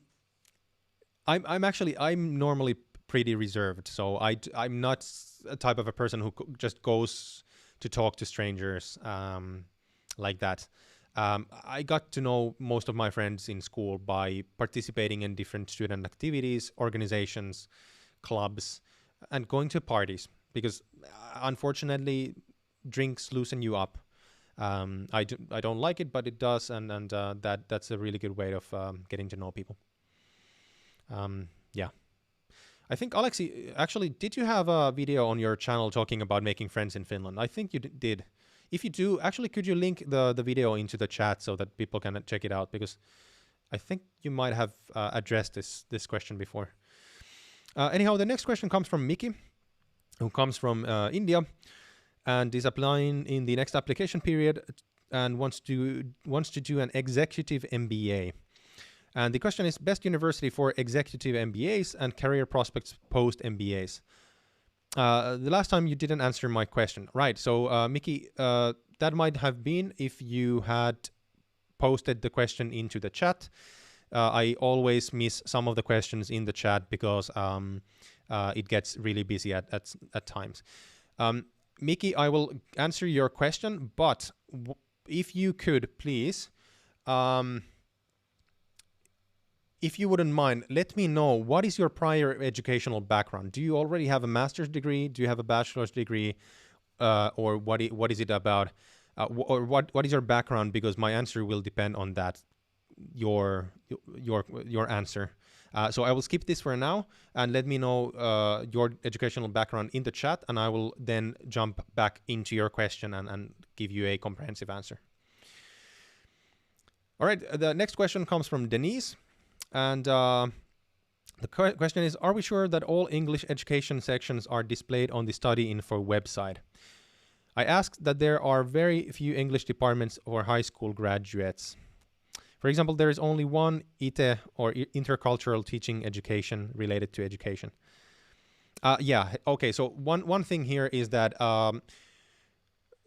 do note that not all degree programs are shown in the studyinfo.fi website at this point. There are going to be more of them visible after the application process opens up in the first week of December. So they're not all visible at all times. So take this into account. However, in terms of intercultural teaching, I'm not aware of the degrees. If you want me to look a bit more into this, Denise, please contact me via Instagram, LinkedIn, or in the Discord server. Just give me a question in the public server channels, and I will answer the question so that everyone else can see the answer as well, because I'm sure that someone else is thinking about this as well.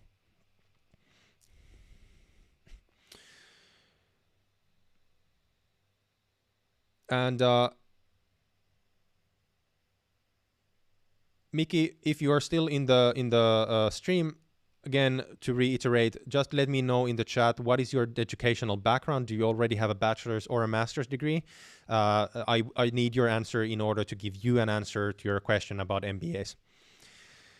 The next question comes from Architect Strange. And the question is, what can you tell me about Kajaani University? Unfortunately, I can't really tell you that much about Kajaani. I have no friends who have graduated from there, and I have no personal experience in Kajaani, either the city or the municipality, nor the university itself. Alexi, if you have any experience or any friends from who have done their degree in Kajaani University, please let people know in the chat if you have anything to share, because I don't. All right, Architect Strange. Next question comes from indirectly from Architect Strange, who says that helping Scarlett Cano from the comment section. Thank you very much. Again, guys, to reiterate, please, if you have any questions that you would like me to answer live, instead of posting them into the live chat, post them into the Google form that I have linked in the description box, because that allows me to see them on my computer here in front of me, and I will be able to answer your questions live in a first come first served basis. Gregory, awesome, thank you so much. I think that's 379 rubles. Grisha, thank you so much. I really appreciate it. I have no idea what the 400 rubles is in euros, but I appreciated the gesture. Anyways, I'm going to buy a new espresso tomorrow so that I don't fall asleep while I'm filming more videos for you guys. I have a filming day tomorrow. I will most likely get 5 new videos filmed, hopefully, and I will start editing them next week, and I will have new content up next week. I'm sorry, actually, I will have the next video up tomorrow.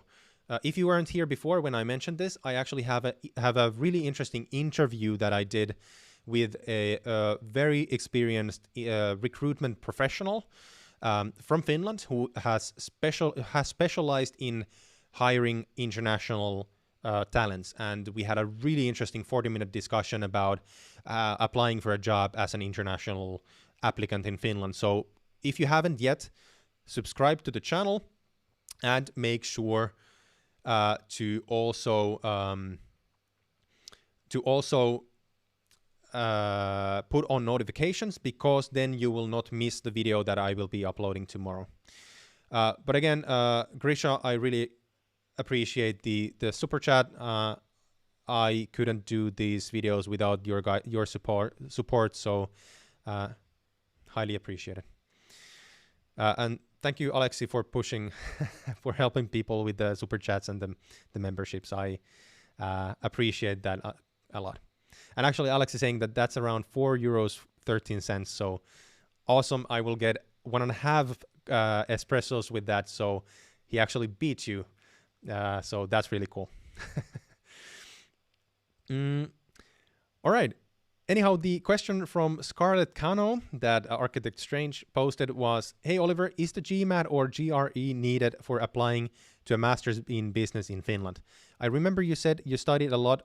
I remember you said that I studied a lot to enter the universities when I applied in 2012. Yeah, so 2 different things here. So first of all, about the GMATs and GREs when applying for a master's in business, I actually don't remember, so I will show you, because I am able to share my screen with you. So let's see. Aalto University, Masters in Business. I hope that you actually can see this. All right, how to apply. There. There. All right, so when you apply to Aalto University to do a master's in business, you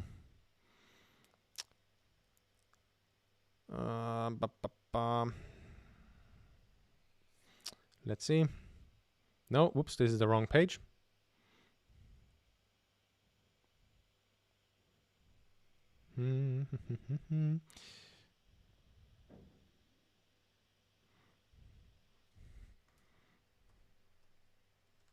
Let's see, GMAT, there. All right, so if you apply for a master's in business, you have to do your the GMAT or the GRE, at least what I'm seeing from here.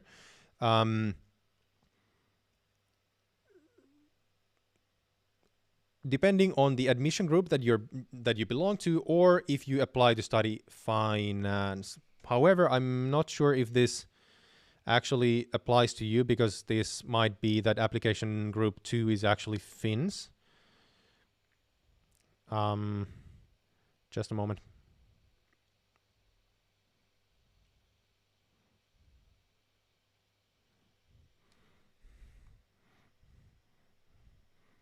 Let's actually see here. All right, let's choose Master's Program in Accounting so that we can see the exact application requirements.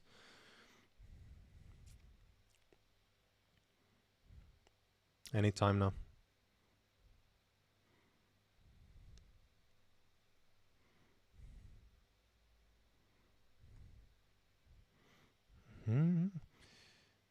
Let's see.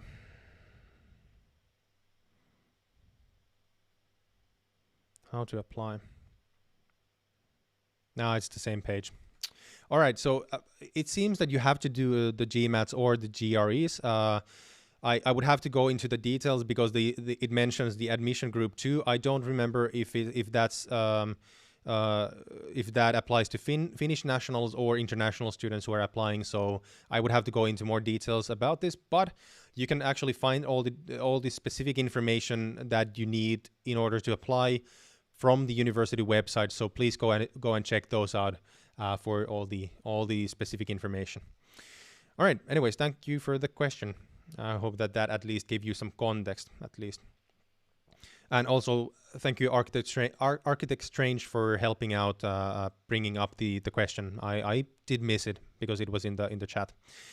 The next question comes from Swapnil, who comes from India and has not yet decided whether or not he wants to study in Finland, but would like to study at Tampere University or the University of Eastern Finland or University of Vaasa. Cool, 3 excellent choices. And is interested in public policy, public law, regulatory policy, or competition policy. That's interesting, really interesting. And the question is, I wish to pursue a PhD in one of the above mentioned fields from a good Finnish university. I'm currently a graduate student studying public policy with specialization in regulatory policy and governance in India. I'm also working with a consultancy firm part-time, which provides services to its business clients about how to deal with rules and regulations set by governments in their particular business sectors. I also have a short list. I've also shortlisted some of the programs at Tampere and University of Eastern Finland, which suit my doctoral study demands. What kind of employment shall I expect in Finland if I pursue such doctorate degree? Also, how crucial will knowledge be in Finnish language for seeking employment in this particular sector? All right. Many really interesting questions. First of all, I think that your plan sounds extremely interesting, and I highly encourage you to pursue it. Doing a doctorate in these kind of topics, especially considering the current global situation that we are in, wink, will be very interesting for you, and especially considering the different global trade agreements and global policies, and for example, how politics is impacting national policies and national economies is extremely interesting. And this actually your research. Of course, I don't know what your research question is, but it sounds very, very interesting to me as well. About employment opportunities, it's very difficult for me to say specifically. However, if I understood correctly, this is specifically a PhD in law.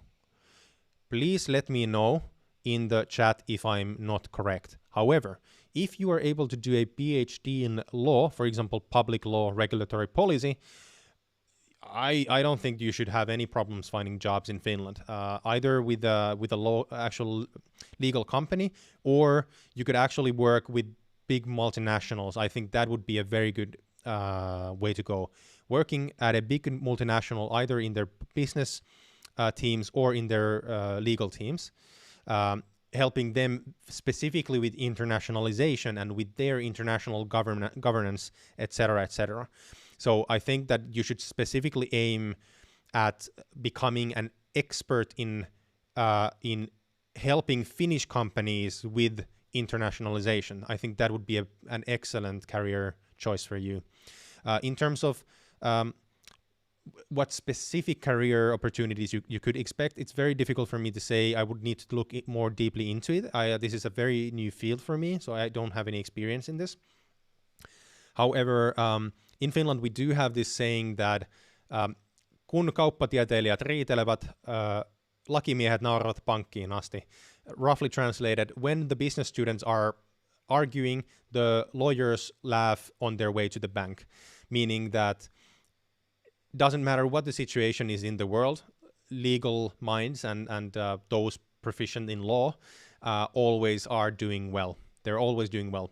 When companies are doing well, they need legal services. When companies are doing badly, they need legal services. So you can never go wrong with legal studies. All right, Alexi, I know that you're already gone, but thank you so much for being here. I really appreciate the support and the super chat, as well as the help with the chat as well. I will see you in the next live stream as well. Again, guys, if you have not yet subscribed to Alexi's channel, I really recommend that you go there, subscribe, and put on notifications. Alexi basically is making videos about Finnish culture, living in Finland, and overall, Finland. About Finland in general. He has a more broad approach to Finland than I have, and I'm sure that you will find a lot of really cool information from his channel as well. All right, the next question comes from Lado Asatiani, who comes from Georgia. Tbilisi. Oh, geez, I will never be able to pronounce it. Tbilisi, Georgia. All right. And he's applying in the next application period to Kajaani University to specifically study esports management. Nice. That's cool. The question is, hey, Oliver, what can you tell me about Kajaani University? Again, unfortunately, there's really nothing I can actually tell you about Kajaani University because I have no prior personal experience about it. My general answer in these situations is that I can recommend any Finnish public university because in general the level of education in Finland is very high when measured, on an international level. So if you have a degree program that you find interesting and you have a school that you think that you can get admitted to, you should definitely apply. You can't really go wrong with Finnish higher institutions of higher learning. Excuse me. All right. Right. So regulatory policy is a part of law, the legal discipline. Right. So yeah. So then in that case, my reply or answer to you applies or stays as I gave it. I'm actually trying to find whether or not Miki actually gave me information. Just I have to jump into the chat for just a second. I have to go through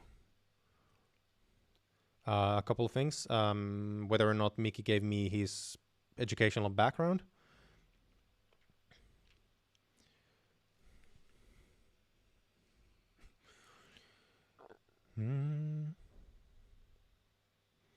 Let's see. No.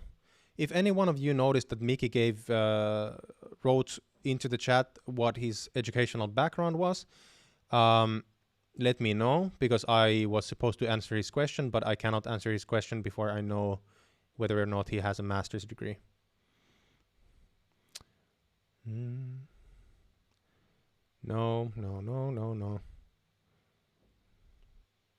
No. Well, I will then get back to him later.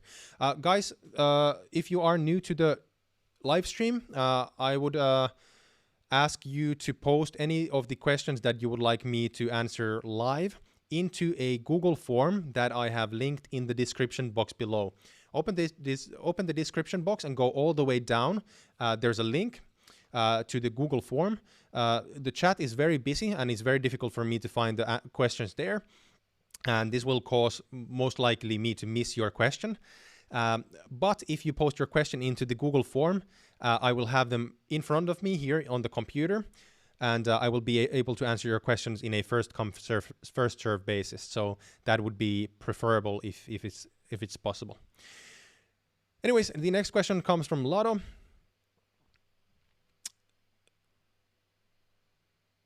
I'm sorry, I already answered Lada's question. Never mind. The next question comes from Maria Luisa, who comes from Brazil and has not yet decided whether or not she wants to study in Finland. And she's in the last year of high school. Awesome.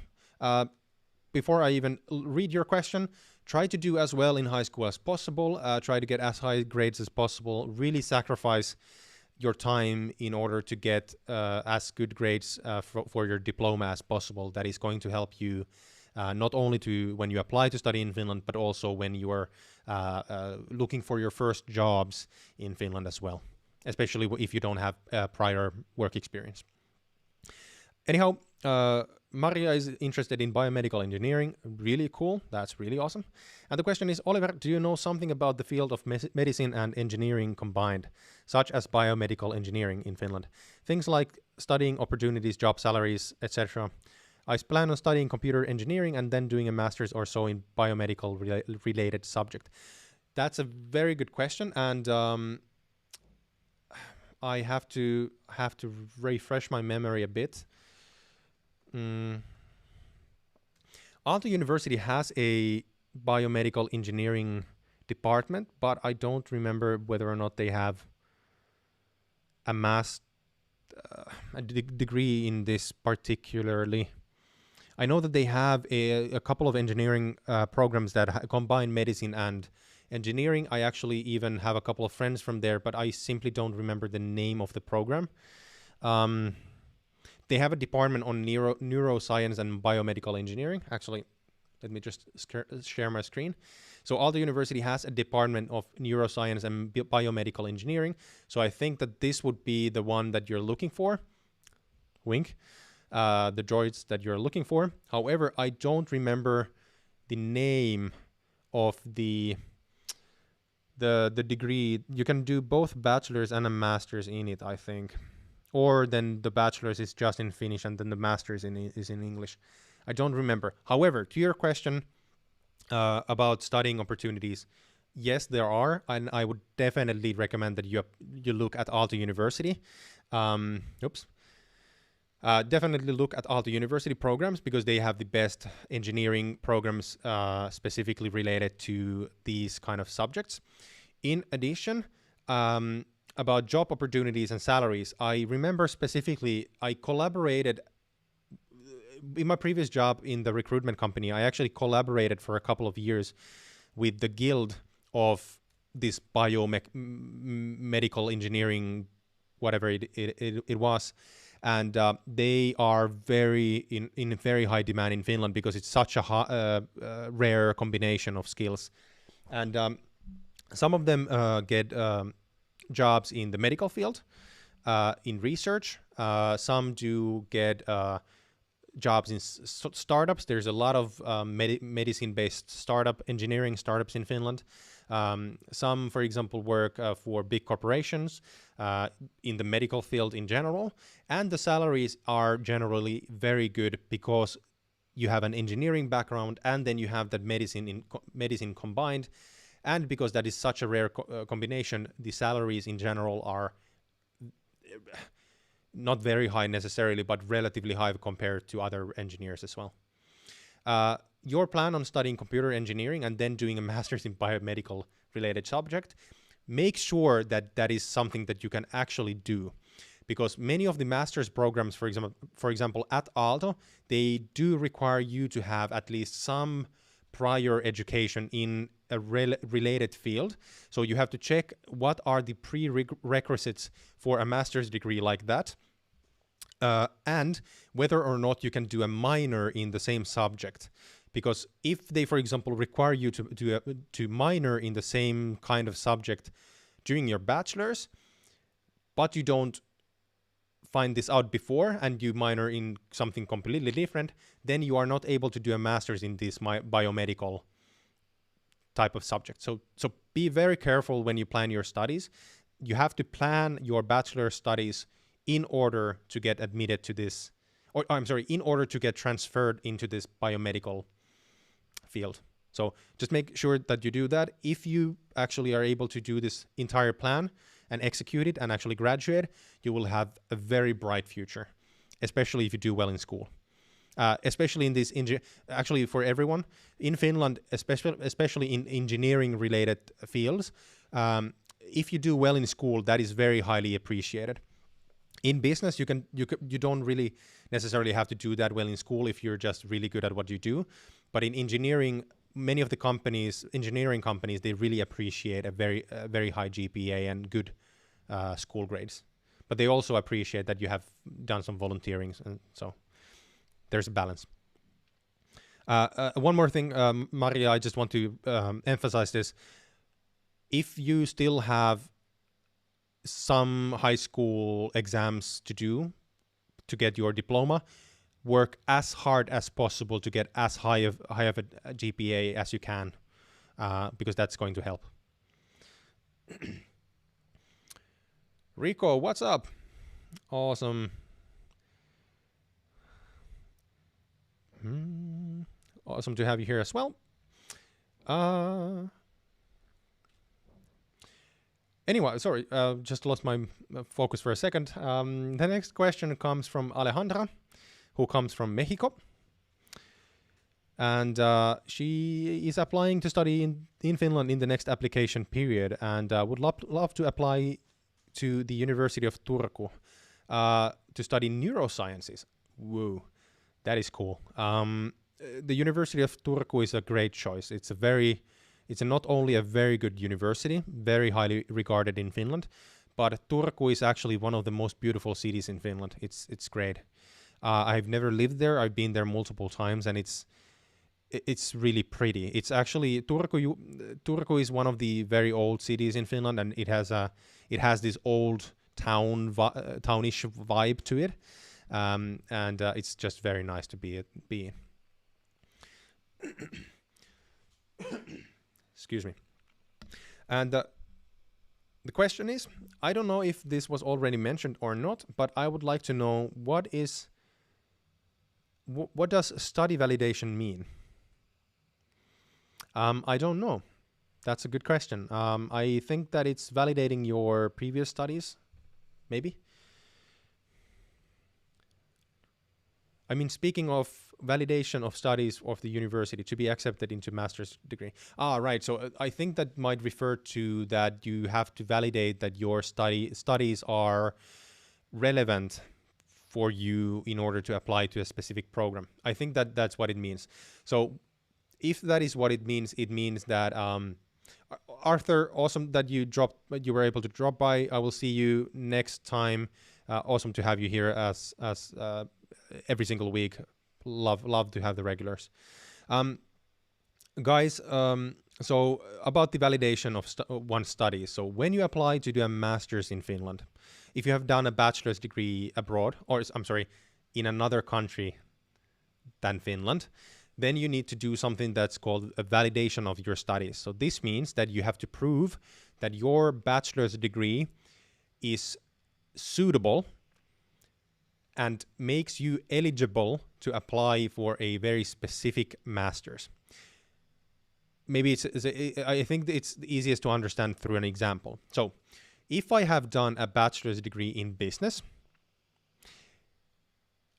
I cannot apply to do a master's in neuroscience because they have nothing to do with each other.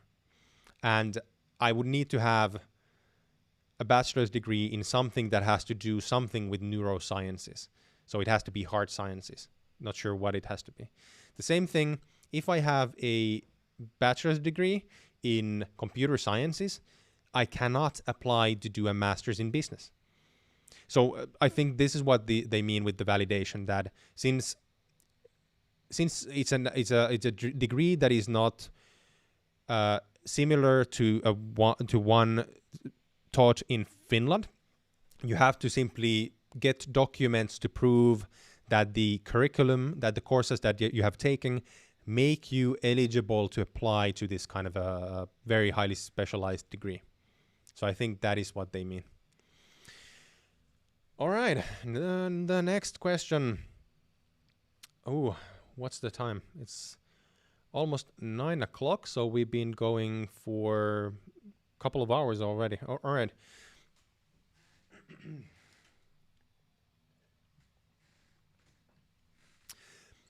Anyways, the next question comes from Zeni, who comes from Brazil and is applying in the next application period to XAMK, University of Applied Sciences, or to Hive Helsinki.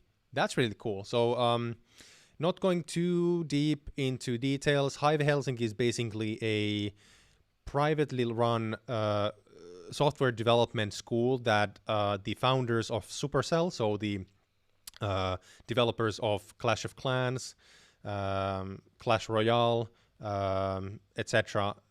The founders of that company actually founded this Hive Helsinki, or are at least a part of the Hive Helsinki software development school. It's very difficult to get in because it's such in high demand. Again, I will not go too deep into it. Anyway, Zeni is interested in programming, game design, and drawing related fields too. I am still searching for more of them. And the question is there any type of job that in Finland is constantly open for hiring new people? Example, your last video you said about working in storages in night shifts, because there are a lot of them. And if it's possible, people who don't have much experience plus don't need a lot of Finnish. Yeah, so again, this depends on your personal situation, on what stage of your career are you. So if you're basically looking for a part-time job, just to do along your studies, there's plenty. You know, you can always apply to work at McDonald's or work at a bar to pick up glasses. You can always apply to work at a clothing store, or and this particular example of doing night shifts at the storage facilities, it's the reason why I mentioned is that you can actually make a lot of money out of it. However, there's not that many spots available usually, and it is pretty likely that you actually might need Finnish simply because it might be easier for the company to run operations if everyone speaks the same language. I'm not sure. It's really hard to answer this question because it's depends on your background and your personal situation or the current situation that you're in. If you, for example, ask me about jobs after graduation, then it's a completely different question. In your case, for example, if you would do a degree in programming or especially game design, there's always spots open, and actually there's always companies hiring new game designers and software developers. However, it doesn't mean that every single person gets hired. Rather, of course, you always have to know what you're doing, and you have to always be better than someone else to get a job. However, there's always jobs open in that field or in software development overall. The same goes with business as well. So in business, there's always jobs open in so many different sectors and fields. All right. Luisa, you're welcome. I'm happy that the answer actually gave you some context. Awesome.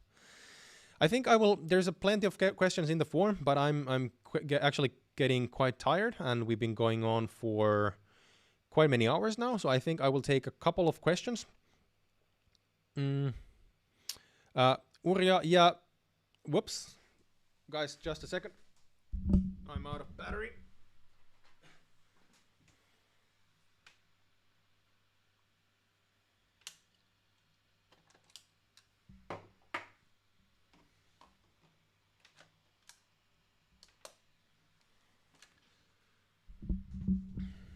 All right, my apologies.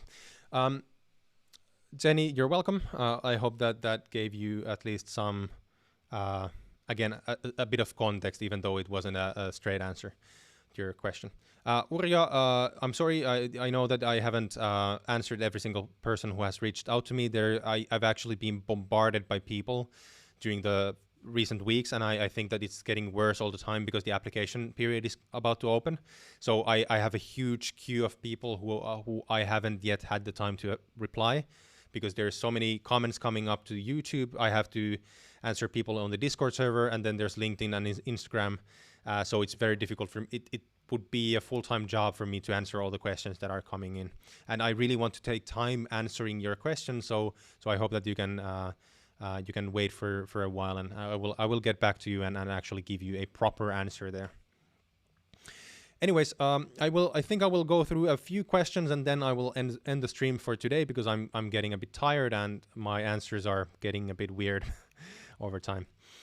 Anyways, the next one comes from Sagar, who comes from Nepal and is already studying in Finland, specifically information technology. And the question is, if I need to travel from Kokkola to Vaasa, which are two cities, which is the best alternative, trains or bus? If bus, which is the cheapest bus to get, and can you provide a website link to book tickets online? I would guess, this is just a pure guess, but I would say that by train is definitely best.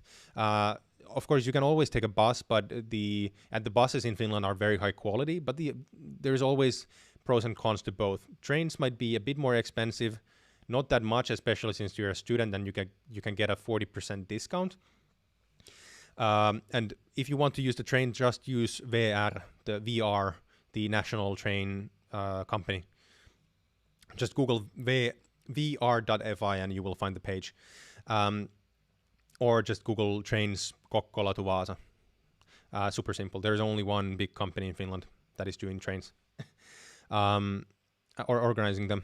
The one bus company that I might be recommending you, there's plenty. I don't know the names, but the only one that I would actually recommend you is Omnibus.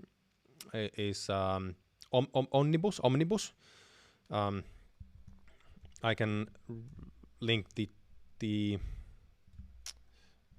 let's see. I'm sorry, Omnibus. So I will link this into the chat. Omnibus is really cool because they have really modern buses and they're really high quality, and the trips are really cheap. However, of course, if you are in a train, you can always walk in the train.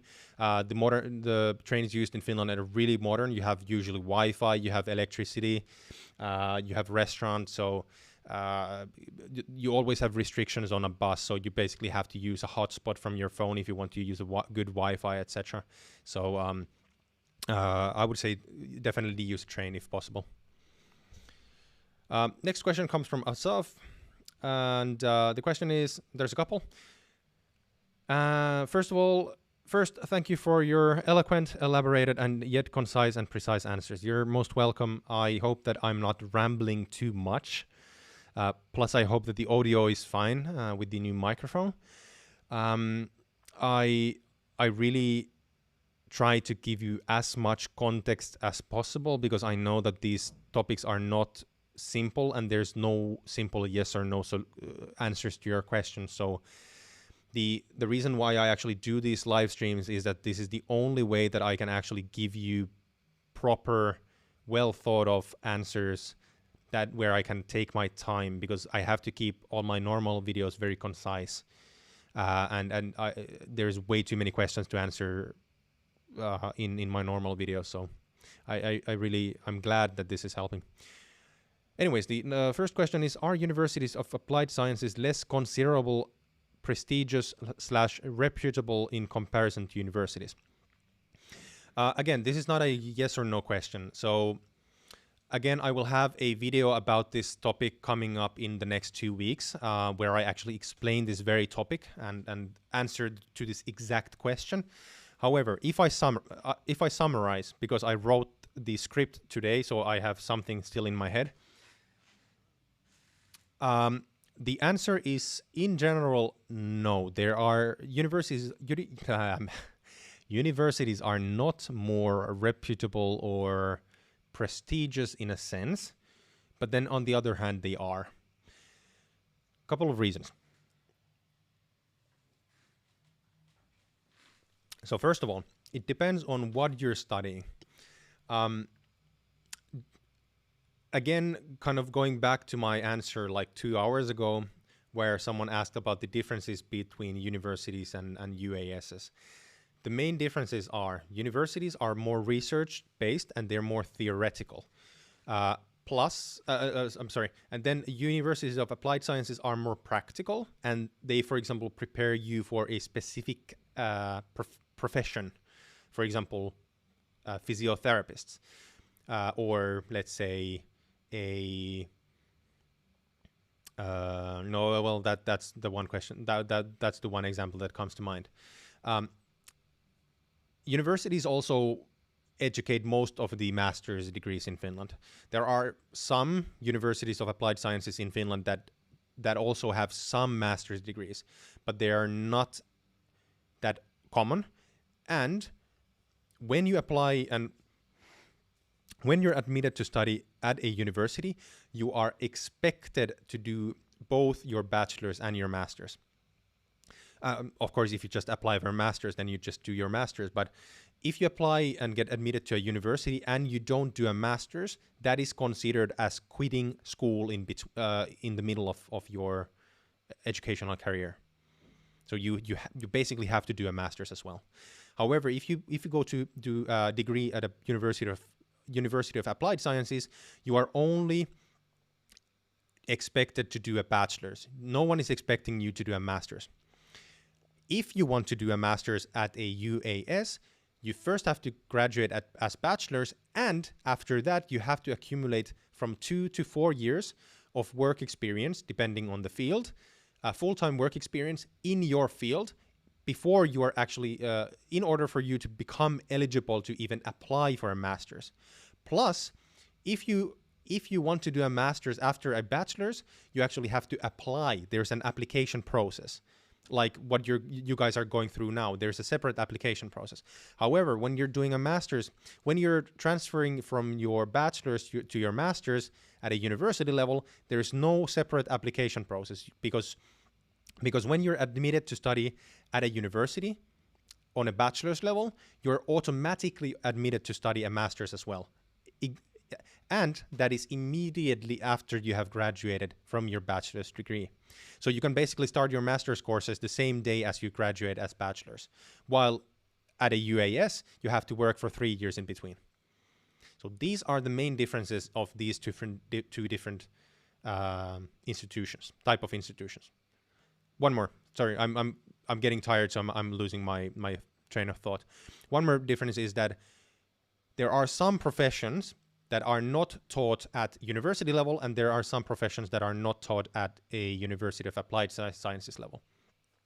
For example, if you want to become a medical doctor, MD, you have to apply to medical school, which is a university level education. If you want to become a physiotherapist, you have to apply to a University of Applied Sciences because these are not taught at university level. So to your question, are universities more prestigious than universities of applied sciences?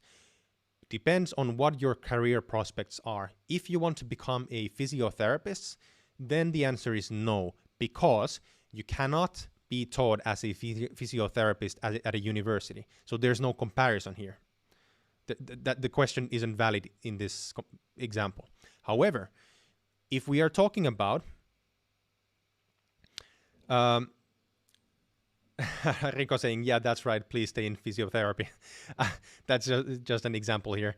But if we were talking about a field that is taught both at university and University of Applied Sciences level, for example, business or engineering, then in that case, the answer to your question is technically yes. Universities are more prestigious, considerable, reputable compared to universities of applied sciences because, first of all, you are expected to do a master's degree, which is always appreciated in Finland. Finland in general has a culture of higher education where we appreciate high education. So having a master's is completely normal in Finland, and it's very highly appreciated. Denise, next Thursday at the same time, 6:30 p.m. Eastern European Standard Time is going to be the next live stream. Same thing for example, engineering. If you want to do a degree in engineering and you want to maximize your career prospects, then I would recommend you to go to do a master's degree. A university degree, because then you will also do your master's as well. Another reason why universities are more prestigious in this sense is because they are simply more highly ranked in the in international rankings because of the research that they do. You have to consider that rankings are mostly based on research that universities do, and for example, the professors that they have employed, and they are simply better at universities or more highly regarded. So it's a yes or no question in a sense, but then on the other hand, it depends on the context. Yeah, the stream is going to be saved, so it's going to be processed after I end the stream, but it's going to be available in a couple of hours after I end the stream. So yeah, it's definitely going to be saved. Anyway, so the next question from Asaf was about how will you describe the quality of life in Finland? Are there good opportunities for self and professional development, hobbies, and friends? Absolutely. This is a very wide topic, and I would recommend that you go and check out videos from Alexi's YouTube channel if you didn't notice, and if you're, for example, watching this on replay, check out Alexi himself. Videos about Finland from YouTube. He has a lot of really good videos specifically about the life in Finland that I have not yet covered. And he explains a lot of the pros about living in Finland as an international person.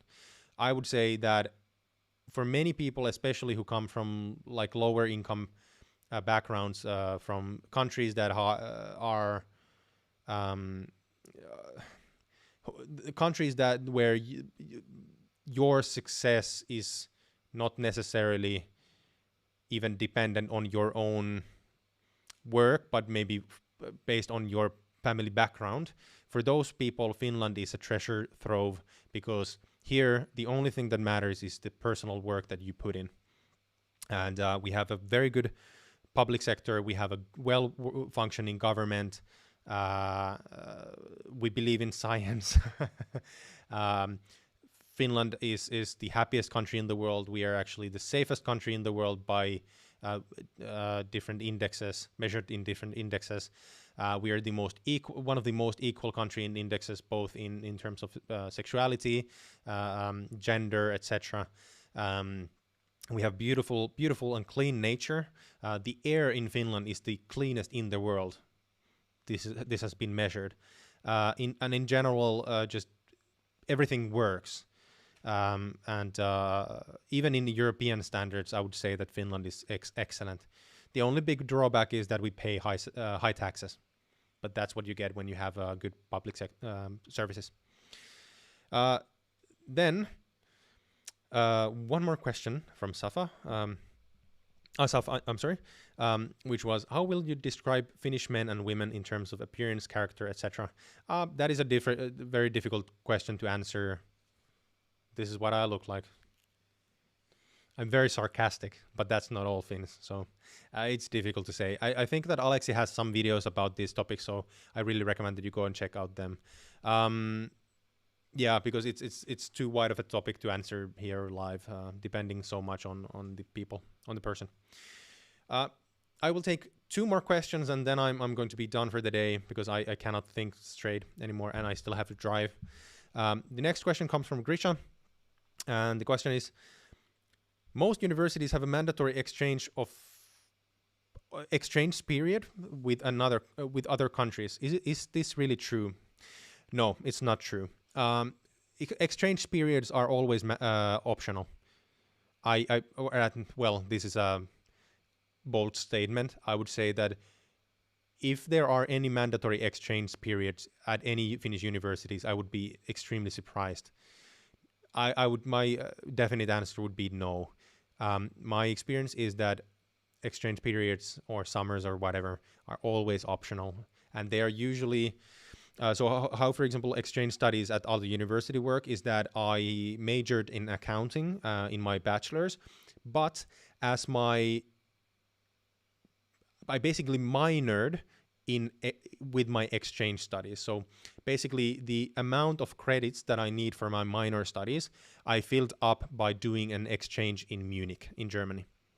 So it's basically a minor program you do a minor program by going on an exchange. They're a lot of fun because you get help funding from the university or your student union, so you don't really necessarily have to focus that much on the finances. And just of course, if you get to do your exchange in Australia or New Zealand or California, it's going to be a lot of fun. And people don't go there to study that much. Of course, they have to do the courses, but they basically go there to have fun, get to know the country, and just travel. So exchange is doing an exchange can actually be a lot of fun.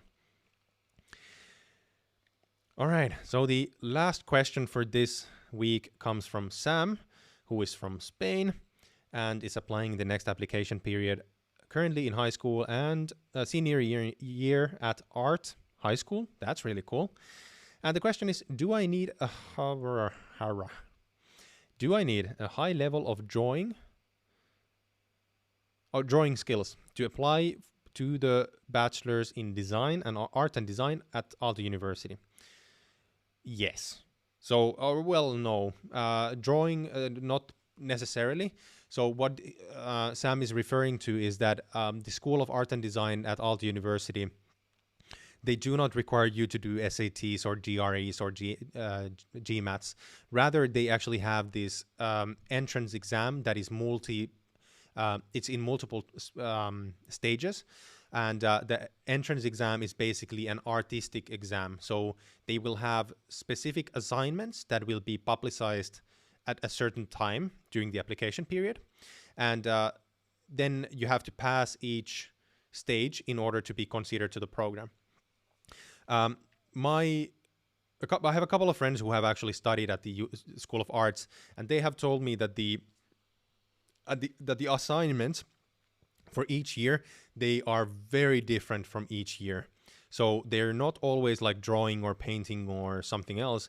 It can be anything that it has to do with arts. It could be what are these when you fold paper? What is it called? Someone help me. What is the art form when you actually fold paper and you make these all kind of shapes and forms? My brain is complete mush. You know what I mean, since you're an artistic person. It could be that you have to make something out of cardboard. It could be something that you make with a computer, with your hands or something. It changes every single year. So what they're expecting you to have is an overall artistic vision and an eye and an ability to apply this artistic vision on multiple different platforms and origami. Thank you. The thing that you shape. Yeah, sure. Yeah, I do get tired. I didn't want to take any coffee because it's already 9:00 p.m. I actually didn't notice that it's so late because I've been having so much fun. But yeah, you can notice that I'm getting a bit tired.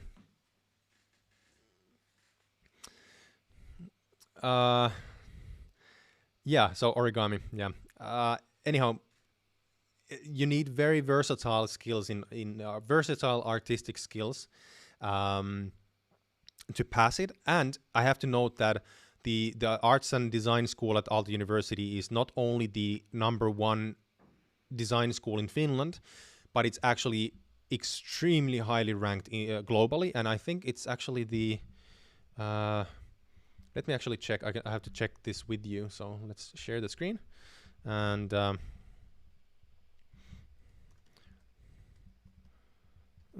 ranking.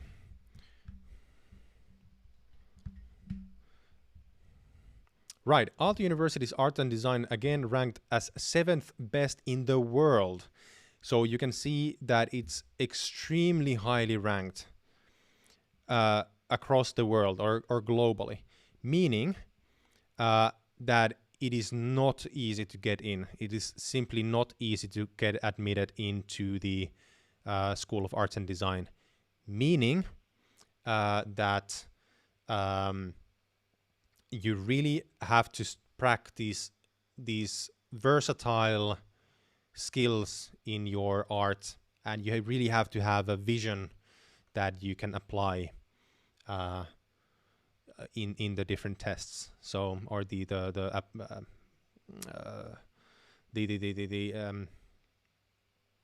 in the entrance exam, basically. What level of English do I need? I don't remember by out of the top of my head. You have to check from the Aalto University website, the application website, specifically for the bachelor's in art and design. They will have the exact level of language proficiency that they require, and they will have the requirements for test proving your proficiency. So, and then, can I study interior design with the bachelor's? That's a good question. I don't remember. Again, I recommend that you, in terms of this question, I recommend that you contact the School of Arts and Design or the Aalto University admission services directly. So the admissions services web email for Aalto is admissions, so plural, admissions@aalto.fi. So ask this question from them because they will give you 100% correct answer. So that should work. Space Archer, I'm actually from Finland, so I'm a native Finn. Where are you from? Bouncing the question back to you. And Rico, I really appreciate the positive feedback. There is actually a small delay, like a 20-second delay in the comments when I see the comments and when the broadcast is shown to you. So that's why I didn't see origami the second that you actually posted the comment. So that's the explanation. But again, I really I really appreciate the positive feedback. I love doing this, so I hope that you're getting value out of it.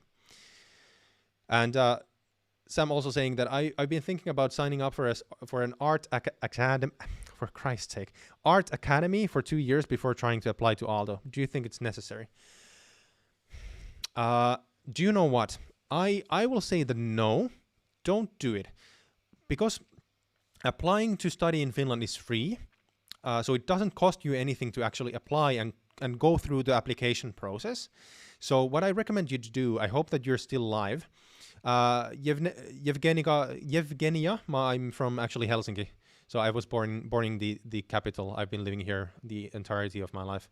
So Sam, if you're still live, I recommend that you go apply this year to the School of Arts and Design and go through the application process as far as you're able to do.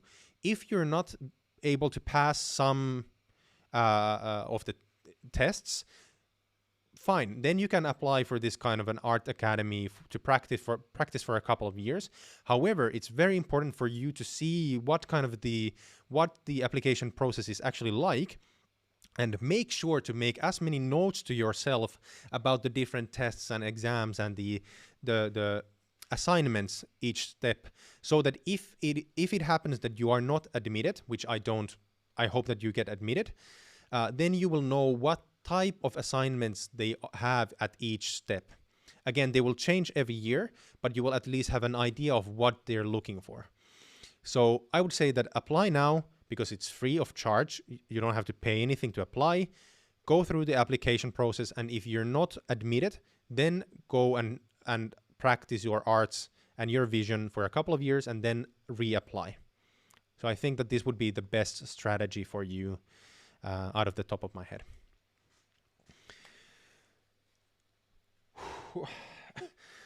Whew. All right. Actually, Gregory, that's a very good point. I completely forgot. And again, I'm sorry. I always forget Grisha. That's a very good point. And about the watch, actually itself, I forgot to mention that this live stream is actually partly sponsored by Arni watches, or I'm sorry, Arni, which is actually a Finnish brand. So I can show you a close-up of the watch. So Arni is a Finnish brand manufacturing and designing these beautiful wooden watches. The cool thing is that they actually use Finnish wood as the base material for the watches. For example, here in the Arni XO Elm model, they have the entire clasp as well as the case made out of wood. And I actually really like this one with the white dial. And they actually offer you guys a 10% discount. I have the discount code in the description box below. So if you want to get yourself a piece of Finnish nature, or basically a wooden watch or wooden sunglasses, this is another model that they sent me to show you guys. You can actually use the discount code that I have in the description box below. Do know that the discount code is only valid for the first 20 people. So if you want to use the discount, make sure to do it as soon as possible so that they don't run out. But yeah, if you want to get yourself an wooden Arni watch, there's a link below. Use the discount code. I get a very small commission, and you actually get a discount, so everyone wins, and you would also be supporting the channel and what I do here. And I would really appreciate that a lot. All right. Thank you so much, guys, for joining us today in this very long live stream. I hope that you have been getting value out of this. If you have and you are not yet subscribed to the channel, please subscribe and make sure to have all notifications on, because I will have more videos coming up tomorrow and then next week with the normal schedule. As well, if you could, I would really appreciate if you could give this video or live stream thumbs up, because that tells YouTube that this is actually bringing you some value, and it will bump it up a bit in the algorithms. And again, that helps the channel grow in the long term. If you have any further questions that you would like me to answer next week on Thursday, 6:30 p.m. when I go live the next time, you can still leave your questions in the Google form that is linked below, and I will start next week's live stream from where I left off today, because there's still over 10 questions that I wasn't able to answer. Yeah, thank you so much for joining us, and I will see you tomorrow with the next video, and then next week with the next